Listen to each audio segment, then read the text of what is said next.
ಹುಡುಕಾಟ ಪ್ರಾರಂಭಿಸಿದ್ದು within 2 hours ಒಳಗಡೆನೆ ಸೌಜನ್ಯ ಸಿಗ್ತಾಳೆ, ಆದ್ರೆ ಶವ ಆಗಿ. ಅವಳ ಕೈಗಳನ್ನ ಅವಳದೇ ದುಪಟ್ಟ ಅಂಡ್ ID ಕಾರ್ಡ್ ಇಂದ ಮರಕ್ಕೆ ಕಟ್ಟಿರ್ತಾರೆ. And most brutal part is ಅವಳ ಯೋನಿ, ಅವಳ ಏನಿತ್ತ ಅದ್ರ ಒಳಗಡೆ 6 ಇಂಚ್ ಮಣ್ಣು ತುಂಬಿರ್ತಾರ. ಓ ಬಿಡಪ್ಪ, ನಮ್ ಪೊಲೀಸ್ ಅವ್ರಿಗೆ ತಮ್ಮ ಡ್ಯೂಟಿ ಮೇಲೆ ಎಷ್ಟೊಂದು ನಿಷ್ಠೆ ಇದೆ, ಒಂದೇ ದಿನದಲ್ಲಿ ಆರೋಪಿನ ಹಿಡಿದ್ಬಿಟ್ರಲ್ಲ ಅಂತ ಪೊಲೀಸ್ ಅವ್ರ ಮೇಲೆ ಫುಲ್ ಒಂಥರ ಹೊಗಳ್ತಾ ಇರ್ತಾರೆ. ಆದ್ರೆ ಪಾಪ ಜನರಿಗೆ ಎಲ್ಲಿ ಗೊತ್ತಿತ್ತು ಈ ಕೇಸ್ ನ ರಿಯಲ್ ಆರೋಪಿ ಬೇರೆ ಯಾರೋ ಇದಾರೆ, ಪೊಲೀಸ್ ಅವರೇ ಈ ಕೇಸ್ ನ ಮಿಸ್ಲೀಡ್ ಮಾಡೋದಕ್ಕೆ ಸುಮ್ನೆ ಸಂತೋಷ್ನ ಅರೆಸ್ಟ್ ಮಾಡಿದ್ದಾರೆ ಅಂತ. ಪೊಲೀಸ್ ಅವರು ಈ ಕೇಸ್ ಅಲ್ಲಿ ಕರಪ್ಟ್ ಆಗಿದ್ದಾರೆ, ಪೊಲೀಸ್ ಅವರೇ ಸತ್ಯ ಮುಚ್ಚಿಡ್ಲಿಕ್ಕೆ ಟ್ರೈ ಮಾಡ್ತಿದ್ದಾರೆ. ಹಾಗಾಗಿ ಈ ಕೇಸ್ ನ ಇನ್ಮುಂದೆ ಪೊಲೀಸ್ ಅವರಲ್ಲದೆ CBI ಅವರು ಇನ್ವೆಸ್ಟಿಗೇಷನ್ ಮಾಡಬೇಕು, ಈ ಕೇಸ್ ನ CBI ಒಪ್ಸಿ ಅಂತ ಅಗೇನ್ ಪ್ರೊಟೆಸ್ಟ್ ಗಳು ಸ್ಟಾರ್ಟ್ ಆಗ್ತವೆ. ಸೌಜನ್ಯ ಕೇಸ್ ಒಂದೇ ಅಲ್ಲ, ನಾರಾಯಣ ಹಾಗೂ ಯಮುನಾ ಕೇಸಲ್ಲೂ, ವೇದವಲ್ಲಿ ಕೇಸಲ್ಲೂ, ಆ ಬ್ಯಾಂಕ್ ಮ್ಯಾನೇಜರ್ ನ ಕೇಸಲ್ಲೂ ಹಾಗೂ ಪದ್ಮಲತಾ ಕೇಸಲ್ಲೂ ಸೀದಾ ಡೈರೆಕ್ಟ್ ಡೌಟ್ ಬರೋದೆ ಊರಿನ ಗೌಡ್ರ ಮೇಲೆ. ಸೌಜನ್ಯ ಕೇಸ್ ಬಿಟ್ಟು ಆ ಇನ್ನೊಂದು ಕೇಸ್ ಯಾವುದು, ಅದಕ್ಕೂ ಸಂತೋಷ್ಗೂ ಏನ್ ಸಂಬಂಧ, ಅದ್ರಲ್ಲಿ ಯಾಕೆ ಸಂತೋಷ್ನ ಪೊಲೀಸ್ ಅವರು ಫಿಟ್ ಮಾಡಿದ್ರು ಅಂತ ಪ್ರತಿಯೊಂದು ಹೇಳ್ತೀನಿ. ನಾನು ಈ ಚಾನೆಲ್ ನ ಸ್ಟಾರ್ಟ್ ಮಾಡಿದಾಗಿಂದ one of the most requested video ಬಂದು ಸೌಜನ್ಯ ಕೇಸ್ ಬಗ್ಗೆ. ಸರಿ, ನಮ್ ದೂತ ಸಭೆಯ ಪ್ರಜೆಗಳು ಇಷ್ಟೊಂದು ಕೇಳ್ತಿದಾರಲ್ಲ, ಈ ಒಂದು ಕೇಸ್ ಬಗ್ಗೆ ವಿಡಿಯೋ ಮಾಡುವ ಅಂತ ಸೌಜನ್ಯ ಕೇಸ್ ಬಗ್ಗೆ ನಾನು ರಿಸರ್ಚ್ ಸ್ಟಾರ್ಟ್ ಮಾಡಿದೆ. ಅಂಡ್ ಟ್ರಸ್ಟ್ ಮೀ, ಎಷ್ಟೊಂದು ಕಾಂಪ್ಲೆಕ್ಸ್ ಈ ಒಂದು ಕೇಸ್ ಇದೆ ಅಂತಂದ್ರೆ ನನ್ ತಲೆನೇ ಕೆಟ್ಬಿಡ್ತು. ಬಟ್ ಡೋಂಟ್ ವರಿ, ನಿಮ್ಗಂತೂ ಪ್ರತಿ ಒಂದನ್ನ ತುಂಬಾ ಸಿಂಪಲ್ ಆಗಿ ಅರ್ಥ ಮಾಡಿಸ್ತೇನೆ. ಅನ್ಕೊಳ್ಳಿ, ಒಂದು ಊರು, ಆ ಊರಲ್ಲಿ ಒಂದು ಗೌಡ್ರ ಕುಟುಂಬ ಇದೆ. ಅಂಡ್ ಆ ಗೌಡ್ರ ಕುಟುಂಬ ತುಂಬಾನೇ ಪವರ್ಫುಲ್, ಲೈಕ್ ನಾವು ಮೂವೀಸ್ ಅಲ್ಲಿ ನೋಡ್ತೀವಿ ಹಂಗೆ. ಸೊ ಗೌಡ್ರು ಊರು ಬಂದು ಧರ್ಮಸ್ಥಳ ಅಂತ. ಆ ಒಂದು ಊರಲ್ಲಿ ಇವ್ರಿಗೆ ಸಖತ್ ಕಂಟ್ರೋಲ್ ಇರುತ್ತೆ. ಈವನ್ ಅದೇ ಒಂದು ರೀಜನ್ ಅಲ್ಲಿ ಇರುವಂತಹ ಒಂದು ತುಂಬಾನೇ ಪಾಪ್ಯುಲರ್ ದೇವಸ್ಥಾನನು ಸಹ ಇವರೇ ಕಂಟ್ರೋಲ್ ಮಾಡ್ತಿರ್ತಾರೆ. ಆ ಒಂದು ದೇವಸ್ಥಾನ ಇಂದ ಈ ಗೌಡ್ರ ಕುಟುಂಬಕ್ಕೆ ಎಷ್ಟೊಂದು ದುಡ್ಡು ಬರ್ತಾ ಇರುತ್ತೆ ಅಂತಂದ್ರೆ, ಅದೇ ದುಡ್ಡಲ್ಲಿ ಇವರು ಬೇಜನ್ ಪ್ರೈವೇಟ್ ಪ್ರೈಮರಿ ಅಂಡ್ ಹೈಸ್ಕೂಲ್ಸ್ ನ ಸ್ಥಾಪನೆ ಮಾಡಿರ್ತಾರೆ, ಬೇಜನ್ ಪ್ರೈವೇಟ್ ಮೆಡಿಕಲ್ ಕಾಲೇಜಸ್ ಇರ್ತವೆ, ಅಂಡ್ ಬೇಜನ್ ಪ್ರೈವೇಟ್ ದೊಡ್ಡ ದೊಡ್ಡ ಹಾಸ್ಪಿಟಲ್ಸ್ ಇರ್ತವೆ. ಒಟ್ಟಲ್ಲಿ ಹೇಳ್ಬೇಕು ಅಂತಂದ್ರೆ ದುಡ್ಡಿನ ಸುರಿಮಳೆ ಇವ್ರಿಗೆ. ನೋಡಿ, ನಮ್ಮ ಭಾರತ ದೇಶದಲ್ಲಿ ಒಂದು ಕಾನೂನಿದೆ, ದ ರಿಲಿಜಿಯಸ್ ಎಂಡೋಮೆಂಟ್ ಆಕ್ಟ್ 1863 ಅಂತ.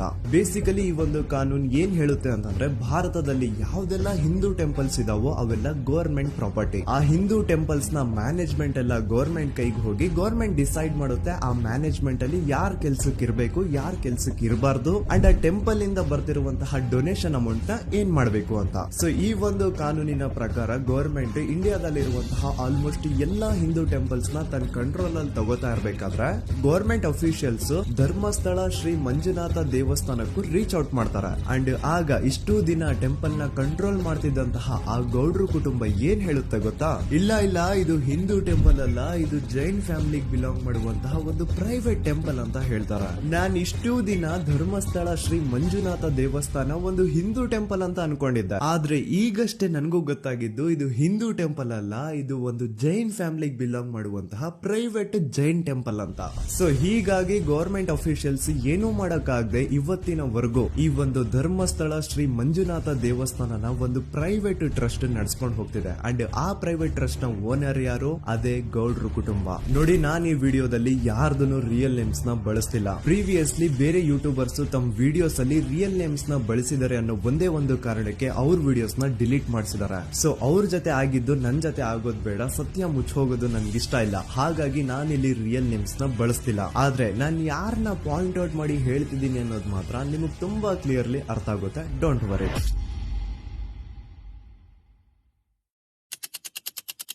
ದಿನಾಂಕ 9/10/2012. A very normal day for everyone except Soujanya.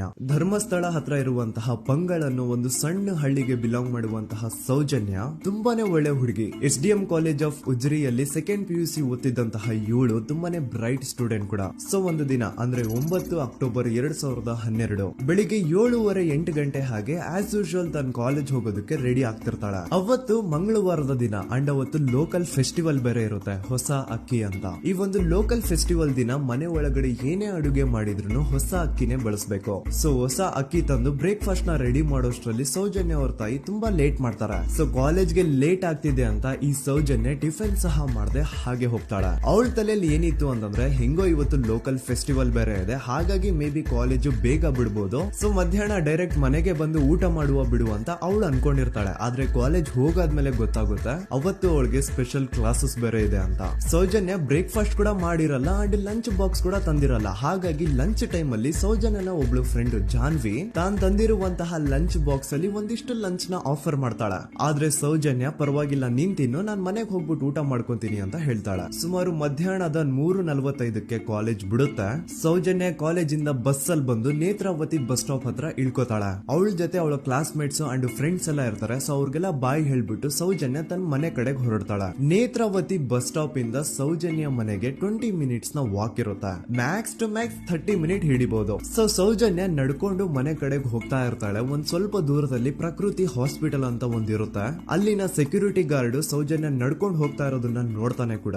ನಂತರ ಸೌಜನ್ಯ ಒಂದು 10 ನಿಮಿಷ ಹಂಗೆ ಮುಂದೆ ನಡ್ಕೊಂಡು ಹೋಗಾದ್ಮೇಲೆ ಸೌಜನ್ಯಗೆ ತನ್ನ ಮಾವ ಸಿಗ್ತಾರೆ. ಅವರು ಸೌಜನ್ಯನ ನೋಡಿ ಮಾತಾಡಿಸ್ತಾರೆ. ಯಾಕಮ್ಮ ಕಾಲೇಜಿಂದ ಇಷ್ಟು ಲೇಟ್ ಬರ್ತಿದ್ಯಾ ಅಂತ ಕೇಳ್ತಾರೆ. ಆಗ ಸೌಜನ್ಯ ಇಲ್ಲ ಮಾವ, ಕಾಲೇಜಲ್ಲಿ ಸ್ಪೆಷಲ್ ಕ್ಲಾಸ್ ಇತ್ತು ಹಾಗಾಗಿ ಲೇಟ್ ಆಗ್ಬಿಡ್ತು ಅಂತ ಹೇಳಿ ಒಂದೆರಡು ಮಾತಾಡಿಸಿ ನಂತರ ತನ್ನ ಮನೆ ಕಡೆ ತಾನು ಹೊರಡ್ತಾಳೆ. ಈಗ ಆ ಒಂದು ಪಾಯಿಂಟ್ ಇಂದ ಸೌಜನ್ಯಗೆ ತನ್ನ ಮನೆ ಹೋಗ್ಲಿಕ್ಕೆ 10 ನಿಮಿಷ ಬೇಕು. ಮ್ಯಾಕ್ಸ್ ಟು ಮ್ಯಾಕ್ಸ್ 20 ಮಿನಿಟ್ ಅನ್ಕೊಳ್ಳಿ. 3:45 ಕಾಲೇಜ್ ಬಿಟ್ರೆ ಅರೌಂಡ್ 4:30ಗೆ ಮನೇಲಿ ಇರ್ಬೇಕಾಗಿದ್ದು ಹುಡುಗಿ 6:15 ಗಂಟೆ ಆಗಿದ್ರು ಮನೆಗೆ ಸೇರಿರಲ್ಲ. ಸೊ ಮನೇಲಿ ಸೌಜನ್ಯ ಅವ್ರ ತಾಯಿಗೆ ಟೆನ್ಷನ್ ಸ್ಟಾರ್ಟ್ ಆಗುತ್ತೆ. ಏನಪ್ಪಾ ಈ ಹುಡುಗಿ ಎಷ್ಟೊತ್ತಾದ್ರೂ ಇನ್ನು ಮನೆಗ್ ಬಂದಿಲ್ವಲ್ಲ ಅಂತ. ಸೊ ಅವ್ರೇನ್ ಮಾಡ್ತಾರೆ, ಸೌಜನ್ಯ ಅವ್ರ ತಂದೆ ಕಾಲ್ ಮಾಡ್ಬಿಟ್ಟು ರೀ ಹಿಂಗೆ 3:30-4 ಗಂಟೆಗೆ ಕಾಲೇಜಿಂದ ಮನೆಗ್ ಬರ್ತಿದ್ದಿದ್ ನಮ್ ಹುಡುಗಿ ಇವತ್ತು 7 ಗಂಟೆ ಆದ್ರೂ ಇನ್ನು ಮನೆಗ್ ಬಂದಿಲ್ಲ, ನೀವು ಸ್ವಲ್ಪ ಬೇಗ ಮನೆಗ್ ಬಂದು ವಿಚಾರಿಸಿ ಅಂತ ಗಾಬ್ರಿಲಿ ಹೇಳ್ತಾರೆ. ಸರಿ ಅಂತ ಸೌಜನ್ಯ ಅವ್ರ ತಂದೆ ಮನೆಗ್ ಬಂದ್ಬಿಟ್ಟು ಸೌಜನ್ಯನ ಫ್ರೆಂಡ್ಸ್ ಕ್ಲಾಸ್ ಮೇಟ್ಸ್ ಯಾರ್ದೆಲ್ಲ ಅವ್ರ ಹತ್ರ ನಂಬರ್ ಇರುತ್ತೋ ಅವ್ರಿಗೆಲ್ಲ ಕಾಲ್ ಮಾಡ್ಬಿಟ್ಟು ಸೌಜನ್ಯ ಬಗ್ಗೆ ಕೇಳ್ತಾರೆ. ನಮ್ ಹುಡುಗಿ ಏನಾದ್ರೂ ನಿಮ್ ಮನೆಗ್ ಬಂದಿದ್ದಾಳ ಅಮ್ಮ ಅಂತ. ಆದ್ರೆ ಸೌಜನ್ಯನ ಫ್ರೆಂಡ್ಸ್ ಅಂಡ್ ಕ್ಲಾಸ್ ಮೇಟ್ಸ್ ಎಲ್ಲ ಇಲ್ಲ ಅಂಕಲ್ ನಮ್ಮ ಮನೆಗಂತೂ ಸೌಜನ್ಯ ಏನು ಬಂದಿಲ್ಲ, ಅವಳು ಬಸ್ ಸ್ಟಾಪ್ ಇಂದ ಸೀದಾ ನಿಮ್ಮನೆ ಕಡೆಗೇನೆ ಹೊರಟ್ಲಲ್ವಾ, ಯಾಕೆ ಇನ್ನೂ ಬಂದಿಲ್ವಾ ಅಂತ ಕೇಳ್ತಾರ. ಆಗ ಸೌಜನ್ಯ ಅವ್ರ ತಂದೆ ಇಲ್ಲಮ್ಮ ಬಂದಿಲ್ಲ ಹಾಗಾಗಿನೇ ಕಾಲ್ ಮಾಡಿರೋದು ಅಂತ ಹೇಳಿ ಕಾಲ್ ಕಟ್ ಮಾಡ್ತಾರ. ದೆನ್ ಸೌಜನ್ಯ ಅವ್ರ ತಂದೆ ಸೌಜನ್ಯ ಅವ್ರ ಮಾವ ಕಾಲ್ ಮಾಡ್ತಾರ. ಅಳಿಯ ಎಲ್ಲಿದ್ಯಾ, ನನ್ ಮಗಳು ಇನ್ನು ಮನೆಗ್ ಬಂದಿಲ್ಲ, ನೀನೇನಾದ್ರೂ ಅವಳನ್ನ ನೋಡ್ದ ಅಂತ ಕೇಳ್ತಾರ. ಆ ಕಡೆಯಿಂದ ಅವರು ಸೌಜನ್ಯನ ಮಾವ ಹೇಳ್ತಾರೆ, ನಾನ್ ನೋಡ್ದೆ 4:15 ಹಾಗೆ ಆ ಹುಡುಗಿ ಕಾಲೇಜಿಂದ ಬರ್ಬೇಕಾದ್ರೆ ನನಗ್ ಕಾಣಿಸಿದ್ಲು, ನಾನ್ ಸ್ವಲ್ಪ ಮಾತಾಡ್ದೆ ಅವಳ ಹತ್ರ, ಅದಾದ್ಮೇಲೆ ಅವಳು ಮನೆ ಕಡೆ ಹೋದ್ಲಲ್ಲ, ಯಾಕೆ ಇನ್ನೂ ಬಂದಿಲ್ವಾ ಅಂತ ಅವರೇ ಉಲ್ಟಾ ಕ್ವಶನ್ ಕೇಳ್ತಾರ. ಈ ಕಡೆ ಸೌಜನ್ಯ ಅವ್ರ ತಂದೆ ಇಲ್ಲ 7 ಗಂಟೆ ಆದ್ರೂ ಮಗು ಇನ್ನು ಮನೆಗ್ ಬಂದಿಲ್ಲ, ನಮ್ಗೆ ಯಾಕೋ ತುಂಬಾ ಗಾಬರಿ ಆಗ್ತಿದೆ, ನೀನೊಂದ್ ಕೆಲ್ಸ ಮಾಡು ನಮ್ಮವ್ರನ್ನೆಲ್ಲ ಸೇರ್ಸು ಎಲ್ರೂ ಸೇರಿ ಹುಡುಕುವ ಅವಳನ್ನ ಅಂತ ಸುಮಾರು ರಾತ್ರಿ 7 ಗಂಟೆಯಿಂದ ಹಿಡಿದು 11 ಗಂಟೆವರೆಗೂ ಸೌಜನ್ಯನ ಮನೆಯವರು ಅಂಡ್ ಊರಿನ ಜನ 200-300 ಜನ ಸೇರ್ಕೊಂಡು ಸೌಜನ್ಯನ ಹುಡುಕ್ತಾರೆ. ಆದ್ರೆ ಸೌಜನ್ಯನ ಒಂದು ಸುಳಿವು ಸಿಗಲ್ಲ. ಸೊ ಕೊನೆಗೆ ಸಹಾಯ ಕೇಳ್ತಾ ರಾತ್ರಿ 11 ಗಂಟೆ ಹಾಗೆ ಸೌಜನ್ಯನ ತಂದೆ ತಾಯಿ ಅಂಡ್ ಊರಿನ ಜನ ಎಲ್ಲ ಬೆಳ್ತಂಗಡಿ ಪೊಲೀಸ್ ಸ್ಟೇಷನ್ ಹತ್ರ ಹೋಗ್ತಾರ. ಅಲ್ಲಿ ಪೊಲೀಸ್ ಅವ್ರ ಹತ್ರ ಕಾಲೇಜ್ ಹೋಗಿದ್ ನಮ್ ಹುಡುಗಿ ಇಷ್ಟೊತ್ತಾದ್ರೂ ಇನ್ನು ಮನೆಗ್ ಬಂದಿಲ್ಲ, ಎಷ್ಟು ಹುಡುಕಿದ್ರು ಸಿಗ್ತಾ ಇಲ್ಲ, ಸೊ ಪ್ಲೀಸ್ ಒಂದು ಮಿಸ್ಸಿಂಗ್ ರಿಪೋರ್ಟ್ ನ ಫೈಲ್ ಮಾಡಿ ನಮ್ ಹುಡುಗಿನ ಹುಡುಕೊಡಿ ಅಂತ ಕೇಳ್ಕೊತಾರ. ಆದ್ರೆ ಪೊಲೀಸ್ ಅವರು ಒಪ್ಪಲ್ಲ. ಇಲ್ಲ ಯಾವುದೇ ಪರ್ಸನ್ ಮಿಸ್ಸಿಂಗ್ ಆದ್ರೆ ಆಫ್ಟರ್ 24 ಅವರ್ಸ್ ಆದ್ಮೇಲೆ ರಿಪೋರ್ಟ್ ಫೈಲ್ ಮಾಡಕ್ಕಾಗೋದು. ಸೊ ನೀವ್ ಒಂದ್ ಕೆಲ್ಸ ಮಾಡಿ, ಈಗ ಮನೆಗ್ ಹೋಗಿ ನಾಳೆ ಬೆಳಿಗ್ಗೆವರೆಗೂ ನೋಡಿ, ನಾಳೆ ಬೆಳಿಗ್ಗೆವರೆಗೂ ನಿಮ್ ಮಗಳು ನಿಮ್ ಮನೆಗ್ ಬಂದಿಲ್ಲ ಅಂತಂದ್ರೆ ಆಗ ಬಂದ್ಬಿಟ್ಟು ಮಿಸ್ಸಿಂಗ್ ರಿಪೋರ್ಟ್ ನ ಫೈಲ್ ಮಾಡಿಸಿ ಅಂತ ಹೇಳಿ ಕಳಿಸ್ತಾರ. ಆಗ ಆಲ್ಮೋಸ್ಟ್ ಮಿಡ್ ನೈಟ್ ಆಗಿರೋದ್ರಿಂದ ಅಂಡ್ ಮಳೆ ಬೇರೆ ತುಂಬಾ ಜೋರಾಗಿ ಬರ್ತಾ ಇರುತ್ತೆ. ಸೊ ಈ ಸಿಚುವೇಶನ್ ಅಲ್ಲಿ ಸೌಜನ್ಯನ ಹುಡುಕ್ಲಿಕ್ಕೆ ಆಗಲ್ಲ. ನಾಳೆ ಬೆಳಿಗ್ಗೆ ಸೇರ್ಕೊಂಡು ಅಗೇನ್ ಎಲ್ರು ಸೌಜನ್ಯನ ಹುಡುಕುವ ಅಂತ ಸೌಜನ್ಯನ ಮನೆಯವರು ಅಂಡ್ ಊರಿನ ಜನ ಎಲ್ರು ತಮ್ಮ ಮನೆಗೆ ಹೋಗ್ಬಿಡ್ತಾರ. ನೆಕ್ಸ್ಟ್ ದಿನ ಅಂದ್ರೆ 10 ಅಕ್ಟೋಬರ್ 2012 ಬುಧವಾರದ ದಿನ ಬೆಳಿಗ್ಗೆ 10 ಗಂಟೆ ಹಾಗೆ ಸೌಜನ್ಯನ ಮನೆಯವರು ಅಂಡ್ ಊರಿನ 200-300 ಜನ ಸೇರ್ಕೊಂಡು ಅಗೇನ್ ಸೌಜನ್ಯಗೋಸ್ಕರ ಹುಡುಕಾಟ ಸ್ಟಾರ್ಟ್ ಮಾಡ್ತಾರ. ಹುಡುಕಾಟ ಪ್ರಾರಂಭಿಸಿದ್ದು ವಿತಿನ್ 2 ಅವರ್ಸ್ ಒಳಗಡೆನೆ ಸೌಜನ್ಯ ಸಿಗ್ತಾಳೆ. ಆದ್ರೆ ಶವ ಆಗಿ ಆ 200-300 ಊರಿನ ಜನ ಎಲ್ಲ ಸೇರ್ಕೊಂಡು ಏನ್ ಸೌಜನ್ಯನ ಹುಡುಕ್ತಾ ಇದ್ರು ಅದರಲ್ಲಿ ಯಾರೋ ಒಬ್ರಿಗೆ ಸೌಜನ್ಯನ ಮನೆಯಿಂದ ಕೇವಲ 10 ನಿಮಿಷ ದೂರದಲ್ಲಿರುವಂತಹ ಒಂದು ಹಳ್ಳನ ದಡದಲ್ಲಿ ಸೌಜನ್ಯನ ಮೃತದೇಹ ಸಿಗುತ್ತಾ. ಈಗ ಸತ್ತಿರುವಂತಹ ಸೌಜನ್ಯನ ಡೆಡ್ ಬಾಡಿ ಯಾವ ಒಂದು ಕಂಡೀಷನ್ ಅಲ್ಲಿ ಇತ್ತು ಅಂತ ಹೇಳ್ತೀನಿ, ಸ್ವಲ್ಪ ಗಮನ ಇಟ್ಟು ಕೇಳಿಸ್ಕೊಳ್ಳಿ. ಅವಳ ಕೈಗಳನ್ನ ಅವಳದೇ ದುಪಟ್ಟ ಅಂಡ್ ID ಕಾರ್ಡ್ ಇಂದ ಮರಕ್ಕೆ ಕಟ್ಟಿರ್ತಾರ. ಅವಳ ಬಾಡಿ ಎಲ್ಲ ನೇಕೆಡ್ ಇರುತ್ತೆ, ಮೈ ಮೇಲೆ ಸರಿಯಾದ ಬಟ್ಟೆ ಇರಲ್ಲ, ಮೈ ಮೇಲೆ ಮಲ್ಟಿಪಲ್ ಕಟ್ ಮಾರ್ಕ್ಸ್ ಇರುತ್ತೆ, ತುಂಬಾ ಜೋರಾಗಿ ಹೊಡೆದಿರುವಂತಹ ಗಾಯಗಳು ಮೈ ಮೇಲೆ ಎದ್ದು ಕಾಣಿಸ್ತಿರ್ತವೆ. ಅವಳ ರಿಪ್ಸ್ ಎದೆ ಭಾಗದ ಮೂಳೆಗಳೆಲ್ಲ ಮುರಿದು ಹೋಗ್ಬಿಟ್ಟಿರ್ತವೆ. And most brutal part is ಅವಳ ಯೋನಿ, ಅವಳ ಏನಿತ್ತು ಅದ್ರ ಒಳಗಡೆ 6 ಇಂಚ್ ಮಣ್ಣು ತುಂಬಿರ್ತಾರೆ. ಆ ಬಾಡಿ ಕಂಡೀಷನ್ ನ ನೋಡಿದಾದ್ಮೇಲೆ ಒಂದಂತೂ ತುಂಬಾ ಕ್ಲಿಯರ್ ಆಗಿ ಅರ್ಥ ಆಗುತ್ತೆ, ಅವಳನ್ನ ಯಾರೋ ತುಂಬಾ ಫೋರ್ಸ್ಫುಲಿ ಮಾಡಿ ನಂತರ ನಿರ್ದಯವಾಗಿ ಸಾಯಿಸಿದ್ದಾರೆ ಅಂತ. ಇಲ್ಲಿ ಕ್ರಿಮಿನಲ್ಸ್ ನ ಬುದ್ಧಿವಂತಿಕೆ ನೋಡಿ ಪೊಲೀಸ್ ಅವ್ರಿಗೆ ಏನೂ ಸುಳಿವು ಸಿಗ್ಬಾರ್ದು ಅಂತ ಅವಳ ಯೋನಿ ಒಳಗಡೆ 6 ಇಂಚ್ ಅಷ್ಟು ಮಣ್ಣು ತುಂಬ ಹೋಗಿರ್ತಾರೆ. ಸೊ ದೆನ್ ಪೊಲೀಸ್ ಅವ್ರಿಗೆ ವಿಷಯ ಗೊತ್ತಾಗುತ್ತೆ. ಅವರು ಸ್ಪಾಟ್ ಗೆ ಬಂದು ಸೌಜನ್ಯನ ಬಾಡಿನ ರಿಕವರ್ ಮಾಡಿ ಆ ಒಂದು ಸ್ಪಾಟ್ ನ ಕಂಪ್ಲೀಟ್ ಸೀಸ್ ಮಾಡ್ತಾರ. ಒಬ್ಳು ಸಾಮಾನ್ಯ ಮಿಡಲ್ ಕ್ಲಾಸ್ ಹುಡುಗಿ, ಒಬ್ಳು ವೆರಿ ಬ್ರೈಟ್ ಸ್ಟೂಡೆಂಟ್ ನ ಈ ಮಟ್ಟಿಗೆ ಇಷ್ಟು ನಿರ್ದಯವಾಗಿ ಸಾಯಿಸಿರೋದು ಯಾರು? ಇನ್ ಕೇಸ್ ಏನಾದ್ರೂ ಈ ಕ್ರೈಮ್ ಮಾಡಿದವನು ಸಿಕ್ಕಿ ಬಿದ್ರೆ ಅವನ್ನ ಸುಮ್ನೆ ಬಿಡಬಾರ್ದು ಅಂತ ಜನ ಆಕ್ರೋಶ ವ್ಯಕ್ತಪಡಿಸ್ತಾರೆ. ಅಂಡ್ ಗೆಸ್ ವಾಟ್, ನಮ್ ಪೊಲೀಸ್ ಅವರು ಇಷ್ಟೊಂದು ಫಾಸ್ಟ್ ಆಗಿ ಇನ್ವೆಸ್ಟಿಗೇಷನ್ ಕಂಪ್ಲೀಟ್ ಮಾಡ್ತಾರೆ ಅಂತ ನಾನಂತೂ ಎಕ್ಸ್ಪೆಕ್ಟ್ ಮಾಡಿರ್ಲಿಲ್ಲ. ಅಂಡ್ ಈವನ್ ಈ ಒಂದು ವಿಷಯದಿಂದ ಊರಿನ ಜನನು ಶಾಕ್ ಆಗ್ತಾರೆ. ಸೌಜನ್ಯ ಬಾಡಿ ಸಿಕ್ಕಿದ್ದ ನೆಕ್ಸ್ಟ್ ದಿನ ಅಂದ್ರೆ 11 ಅಕ್ಟೋಬರ್ 2012 ಸಂಜೆ 5 ಗಂಟೆ ಹಾಗೆ ಯಾರು ಸೌಜನ್ಯನ ಪಂಡು ಮರ್ಡರ್ ಮಾಡಿದ್ನೋ ಆ ಕ್ರಿಮಿನಲ್ ಕೂಡ ಸಿಕ್ಕಿ ಬೀಳ್ತಾನೆ. ಈಗ ನೀವು ಥಿಂಕ್ ಮಾಡ್ಬೋದು, ಸೌಜನ್ಯನ ಯಾರು ಮರ್ಡರ್ ಮಾಡಿದ್ರು ಅಂಡ್ ಯಾರ ಕ್ರೈಮ್ ನ ಮಾಡಿದ್ರು ಅವನು ನೆಕ್ಸ್ಟ್ ದಿನಾನೇ ಸಿಕ್ಕಿ ಬಿದ್ದ. ಹಾಗಿದ್ರೆ ಈ ಕೇಸ್ ಯಾವಾಗ್ಲೂ ಕ್ಲೋಸ್ ಆಗ್ಬಿಡ್ಬೇಕಿತ್ತು. ಆದ್ರೂ ಸ್ಟಿಲ್ ಇವತ್ತಿನ ದಿನವರೆಗೂ ಯಾಕೆ ಈ ಕೇಸ್ ಪದೇ ಪದೇ ನ್ಯೂಸ್ ಅಲ್ಲಿ ಬರುತ್ತೆ ಅಂದ್ರೆ, ನಮ್ ದೂತ ಸಭೆಯ ಪ್ರಜೆಗಳೇ ರೆಡಿ ಆಗಿ, ಆರೋಪಿ ಸಿಕ್ಕಾದ್ಮೇಲೆ ಈ ಕೇಸು ಕ್ಲೋಸ್ ಆಗಿಲ್ಲ. ಆಕ್ಚುಲಿ ಈ ಕೇಸು ಓಪನ್ ಆಗಿದ್ದೆ ಈಗ. ನೋಡಿ, ಸೌಜನ್ಯನ ಬಾಡಿ ಸಿಕ್ಕಿದ್ದು ನೆಕ್ಸ್ಟ್ ದಿನ ಅಂದ್ರೆ 11 ಅಕ್ಟೋಬರ್ 2012. PSI ಯೋಗೇಶ್ ಅವರು ಯಾರನ್ನ ಈ ಕೇಸಲ್ಲಿ ಅರೆಸ್ಟ್ ಮಾಡಿದ್ರು ಅಂದ್ರೆ ಆತನ ಹೆಸರು ಬಂದು ಸಂತೋಷ್ ರಾವ್. 28-29 ವಯಸ್ಸಿರುವಂತಹ Santosh Rao first of all ಧರ್ಮಸ್ಥಳದವನು ಅಲ್ವೇ ಅಲ್ಲ, ಅವನು ಶೃಂಗೇರಿ ಅವನು. ಸಂತೋಷ್ ರಾವ್ ನ ತಂದೆ ಸ್ಕೂಲ್ ಟೀಚರ್ ಅಂಡ್ ತಾಯಿ ಹೌಸ್ ವೈಫ್. ಸಂತೋಷ್ ಮೊದ್ಲಿಂದನೂ ಒಂದ್ ಸ್ವಲ್ಪ ಮೆಂಟಲಿ ಇಲ್ಲಿರೋದ್ರಿಂದ ಅವನಿಗೆ ವಿದ್ಯೆ ಬರಹ ಅನ್ನೋದು ತಲೆಗೆ ಹೋಗಿರಲ್ಲ. ಹಾಗಾಗಿ ಅವನು ಶೃಂಗೇರಿಯಲ್ಲಿ ಒಂದು ಹೋಟೆಲ್ ಅಲ್ಲಿ ಕೆಲಸ ಮಾಡ್ತಿರ್ತಾನೆ. ಮೆಂಟಲಿ ಅನ್ಸ್ಟೇಬಲ್ ಇದ್ರೂ ಸಹ ಈತನಿಗೆ ದೇವ್ರ ಮೇಲೆ ಬಹಳ ನಂಬಿಕೆ ಇರುತ್ತೆ. ಹಾಗಾಗಿ ತಿಂಗಳಿಗೆ ಒಮ್ಮೆ ಆದ್ರೂ, ಅಟ್ಲೀಸ್ಟ್ 2 ತಿಂಗಳಿಗೆ ಒಮ್ಮೆ ಆದ್ರೂ ಈತ ಯಾವ್ದಾದ್ರು ಒಂದು ಪುಣ್ಯಕ್ಷೇತ್ರಕ್ಕೆ ವಿಸಿಟ್ ಮಾಡಿ ಬರ್ತಿರ್ತಾನೆ. ಹಾಗೇನೆ ಈ ಸತಿನೂ ಸಹ ಈತ ಧರ್ಮಸ್ಥಳಕ್ಕೆ ಬಂದಿರ್ತಾನೆ. ಇವನು ಧರ್ಮಸ್ಥಳಕ್ಕೆ ಬಂದಿದ್ದು ದಿನಾಂಕ 9 ಅಕ್ಟೋಬರ್ 2012. ಈ ದಿನಾಂಕನ ಸ್ವಲ್ಪ ನೋಟ್ ಮಾಡಿ ಇಟ್ಕೊಳ್ಳಿ, ಯಾಕಂತಂದ್ರೆ ಮುಂದೆ ಈ ಕೇಸಲ್ಲಿ ಇದೇ ಮೇಜರ್ ಟರ್ನಿಂಗ್ ಪಾಯಿಂಟ್. ಸೊ ಸೌಜನ್ಯನ ಡೆತ್ ಆಗಿಂತ ಒಂದು ದಿನ ಹಿಂದೆ ಧರ್ಮಸ್ಥಳಕ್ಕೆ ಬಂದಿರುವಂತಹ ಸಂತೋಷ್ ರಾವ್ಗೆ ಎಲ್ಲನೂ ಉಳ್ಕೊಳ್ಳಿಕ್ಕೆ ಹೋಟೆಲ್ ಅಲ್ಲಿ ಅಥವಾ ಲಾಡ್ಜ್ ಅಲ್ಲಿ ರೂಮ್ ಸಿಗಲ್ಲ. ರೀಸನ್ ಇಷ್ಟೇ, ಸಂತೋಷ್ ರಾವ್ ನೋಡ್ಲಿಕ್ಕೆ ಸ್ವಲ್ಪ ಮೆಂಟಲಿ ಅನ್ಸ್ಟೇಬಲ್ ಪರ್ಸನ್ ತರ ಇರ್ತಾನೆ. ಅವನ ಅವತಾರ, ಅವನ ವೇಷಭೂಷಣ ಅಷ್ಟು ಸರಿ ಇರಲ್ಲ. ಹಾಗಾಗಿ ಇವನ್ಗೆ ಯಾವುದೇ ಒಂದು ಹೋಟೆಲ್ ಅಲ್ಲಿ ಅಥವಾ ಲಾಡ್ಜ್ ಅಲ್ಲಿ ಎಲ್ಲಿನೂ ರೂಮ್ ಸಿಗಲ್ಲ. ಸೊ ಉಳ್ಕೊಳ್ಳೋಕೆ ಜಾಗ ಸಿಗದೆ ಇವನೇನ್ ಮಾಡ್ತಾನೆ, ಅಲ್ಲೇ ಹತ್ರದಲ್ಲಿರುವಂತಹ ಬಾಹುಬಲಿ ಬೆಟ್ಟಕ್ಕೆ ಹೋಗಿ ಅಲ್ಲಿರುವಂತಹ ಬಾಹುಬಲಿ ಸ್ಟ್ಯಾಚು ಹತ್ರನೇ ಆಶ್ರಯ ತಗೊಳ್ತಾನೆ. ಅಂಡ್ 1-2 ದಿನ ಅವನು ಅಲ್ಲೇ ಉಳ್ಕೋತಾನೆ ಕೂಡ. ಡೇ ಟೈಮ್ ಅಲ್ಲಿ ಧರ್ಮಸ್ಥಳಕ್ಕೆ ಬಂದು ಧರ್ಮಸ್ಥಳ ಶ್ರೀ ಮಂಜುನಾಥ ದೇವಸ್ಥಾನದಲ್ಲಿದ್ದು ಅಲ್ಲೇ ಪ್ರಸಾದ ಊಟ ಎಲ್ಲ ಮಾಡಿ ನಂತರ ನೈಟ್ ಆಗ್ತಿದ್ದಂಗೆ ಬಾಹುಬಲಿ ಬೆಟ್ಟಕ್ಕೆ ಹೋಗಿ ಆ ಸ್ಟ್ಯಾಚು ಹತ್ರನೇ ಮಲ್ಕೊಳ್ತಿರ್ತಾನೆ. ಸೊ ಒಂದು ದಿನ ಅಂದ್ರೆ 11 ಅಕ್ಟೋಬರ್ 2012 ಸಂಜೆ 5 ಗಂಟೆ ಹಾಗೆ ಈ ಸಂತೋಷ್ ರಾವ್ ತನ್ನ ಪಾಡಿಗೆ ತಾನು ಆ ಬೆಟ್ಟದ ಮೇಲೆ ಕೂತ್ಕೊಂಡು ಸೀನರೀಸ್ ನ ಎಂಜಾಯ್ ಮಾಡ್ತಾ ಇರಬೇಕಾದ್ರೆ ಯಾರೋ ಅದೇ ಊರಿನ 5 ಜನ ಕಿಡಿಗೇಡಿಗಳು ಬಂದು ಇವನ್ ಹತ್ರ ಜಗಳ ತೆಗಿತಾರ. ಈ 5 ಜನ ಯಾರು ಅಂತ ನಂತರ ಹೇಳ್ತೇನೆ. ಸೊ ಈ 5 ಜನ ಕಿಡಿಗೇಡಿಗಳು ಸಂತೋಷ್ ರಾವ್ ಹತ್ರ ಜಗಳ ತೆಗೆದು ಅವನ್ನ ಅವಾಚ್ಯ ಶಬ್ದಗಳಿಂದ ಬೈದು ಅವನ್ನ ಹೊಡೆದು, ಅಷ್ಟೇ ಸಾಲದೆ ಆ 5 ಜನ ಸಂತೋಷ್ ರಾವ್ನ ಪೊಲೀಸ್ ಸ್ಟೇಷನ್ಗೆ ಎಳ್ಕೊಂಡ್ ಬಂದು ಇವನು ನಾವು ಬಾಹುಬಲಿ ಬೆಟ್ಟಕ್ಕೆ ಅಂತ ಹೋಗಿದ್ರೆ ಅಲ್ಲಿ ನಮ್ಮ ಮೇಲೆ ಅಟ್ಯಾಕ್ ಮಾಡ್ದ, ಇವ್ನು ನೋಡ್ಲಿಕ್ಕೂ ಸಹ ಒಳ್ಳೆ ಸೈಕೋ ಕಿಲ್ಲರ್ ಇದ್ದಂಗಿದಾನೆ, ನಮ್ಗೆ ಯಾಕೋ ನಿನ್ನೆ ನಮ್ಮೂರಲ್ಲಿ ನಡೆದಿರುವಂತಹ ಘಟನೆ ಆ ಸೌಜನ್ಯನ ಮರ್ಡರ್ ಇವನೇ ಮಾಡಿದಾನೆ ಅಂತ ಡೌಟ್ ಬರ್ತಿದೆ ಅಂತ ಆ 5 ಜನ ಕಿಡಿಗೇಡಿಗಳು ಸಂತೋಷ್ ರಾವ್ನ ಪೊಲೀಸ್ ಅವ್ರ ಹತ್ರ ಹಾಕೊಡ್ತಾರ. ಅಂಡ್ ಪೊಲೀಸ್ ಅವರು ಕೂಡ ಎಂತವ್ರು ನೋಡಿ, ಯಾರೋ 5 ಜನ ಕಿಡಿಗೇಡಿಗಳು ಬಂದು ಇವನೇ ಕೊಲೆ ಮಾಡಿದಾನೆ ಅಂತ ಹೇಳಿದ ತಕ್ಷಣ ಹಿಂದೆ ಮುಂದೆ ಕ್ರಾಸ್ ಚೆಕ್ ಮಾಡದೆ ಸಂತೋಷ್ ರಾವ್ನ ಅರೆಸ್ಟ್ ಮಾಡಿ ಸೌಜನ್ಯ ಕೇಸ್ ನ ಆರೋಪಿ ಸಿಕ್ಕಿದಾನೆ ಅಂತ ಎಲ್ಲಾ ಕಡೆ ಘೋಷಣೆ ಮಾಡ್ಬಿಡ್ತಾರ. ಜನರಿಗೆ ಈ ಕಡೆ ಒಂಥರ ನೆಮ್ಮದಿ, ಓ ಬಿಡಪ್ಪ ನಮ್ ಪೊಲೀಸ್ ಅವ್ರಿಗೆ ತಮ್ಮ ಡ್ಯೂಟಿ ಮೇಲೆ ಎಷ್ಟೊಂದು ನಿಷ್ಠೆ ಇದೆ, ಒಂದೇ ದಿನದಲ್ಲಿ ಆರೋಪಿನ ಹಿಡಿದ್ಬಿಟ್ರ ಅಂತ ಪೊಲೀಸ್ ಅವ್ರ ಮೇಲೆ ಫುಲ್ ಒಂಥರ ಹೊಗಳ್ತಾ ಇರ್ತಾರೆ. ಆದ್ರೆ ಪಾಪ ಜನರಿಗೆ ಎಲ್ಲಿ ಗೊತ್ತಿತ್ತು ಈ ಕೇಸ್ ನ ರಿಯಲ್ ಆರೋಪಿ ಬೇರೆ ಯಾರೋ ಇದಾರೆ, ಪೊಲೀಸ್ ಅವರೇ ಈ ಕೇಸ್ ನ ಮಿಸ್ಲೀಡ್ ಮಾಡೋದಕ್ಕೆ ಸುಮ್ನೆ ಸಂತೋಷ್ ನ ಅರೆಸ್ಟ್ ಮಾಡಿದ್ದಾರೆ ಅಂತ. ಸೊ ಸಂತೋಷ್ ರಾವ್ ಒಂದು ಹುಡುಗಿಯ ರೇಪ್ ಅಂಡ್ ಮರ್ಡರ್ ಕೇಸ್ ಅಲ್ಲಿ ಅರೆಸ್ಟ್ ಆಗಿದ್ದಾನೆ ಅನ್ನೋ ವಿಷಯ ಸಂತೋಷ್ ನ ತಾಯಿಗೆ ಗೊತ್ತಾದಾಗ ಅವ್ರ ಪಾಪ ನೋವಲ್ಲಿ ಕೊರ್ಗಿ ಸಾಯ್ತಾರ. ಅಂಡ್ ಇನ್ನು ಅವ್ರ ತಂದೆ ಒಂದು ಕಡೆ ಪಾಪ ಹೆಂಡತಿನ ಕಳ್ಕೊಂಡಿರುವಂತಹ ನೋವು, ಇನ್ನೊಂದು ಕಡೆ ಮಗ ನೋಡಿದ್ರೆ ಯಾವ್ದೋ ಫಾಲ್ಸ್ ಕೇಸ್ ಅಲ್ಲಿ ಅರೆಸ್ಟ್ ಆಗಿದ್ದಾನೆ. ಈ ಕಡೆ ಕೇಸ್ ನ ಇನ್ವೆಸ್ಟಿಗೇಷನ್ ನಡೀತಾ ಇದೆ. ಅಂಡ್ ಇಲ್ಲಿ ನಾನು PSI ಯೋಗೇಶ್ ಅವ್ರ ಬಗ್ಗೆ ಅಂತೂ ಮೆನ್ಷನ್ ಮಾಡ್ಲೇಬೇಕು. ಈ ಪೊಲೀಸ್ ಆಫೀಸರು ಗೊತ್ತಿದ್ದು ಈ ತಪ್ಪನ ಮಾಡಿದ್ರು ಅಥವಾ ಗೊತ್ತಿಲ್ದೇನೆ ಈ ತಪ್ಪನ ಮಾಡಿದ್ರು ನನ್ಗಂತೂ ಗೊತ್ತಿಲ್ಲ.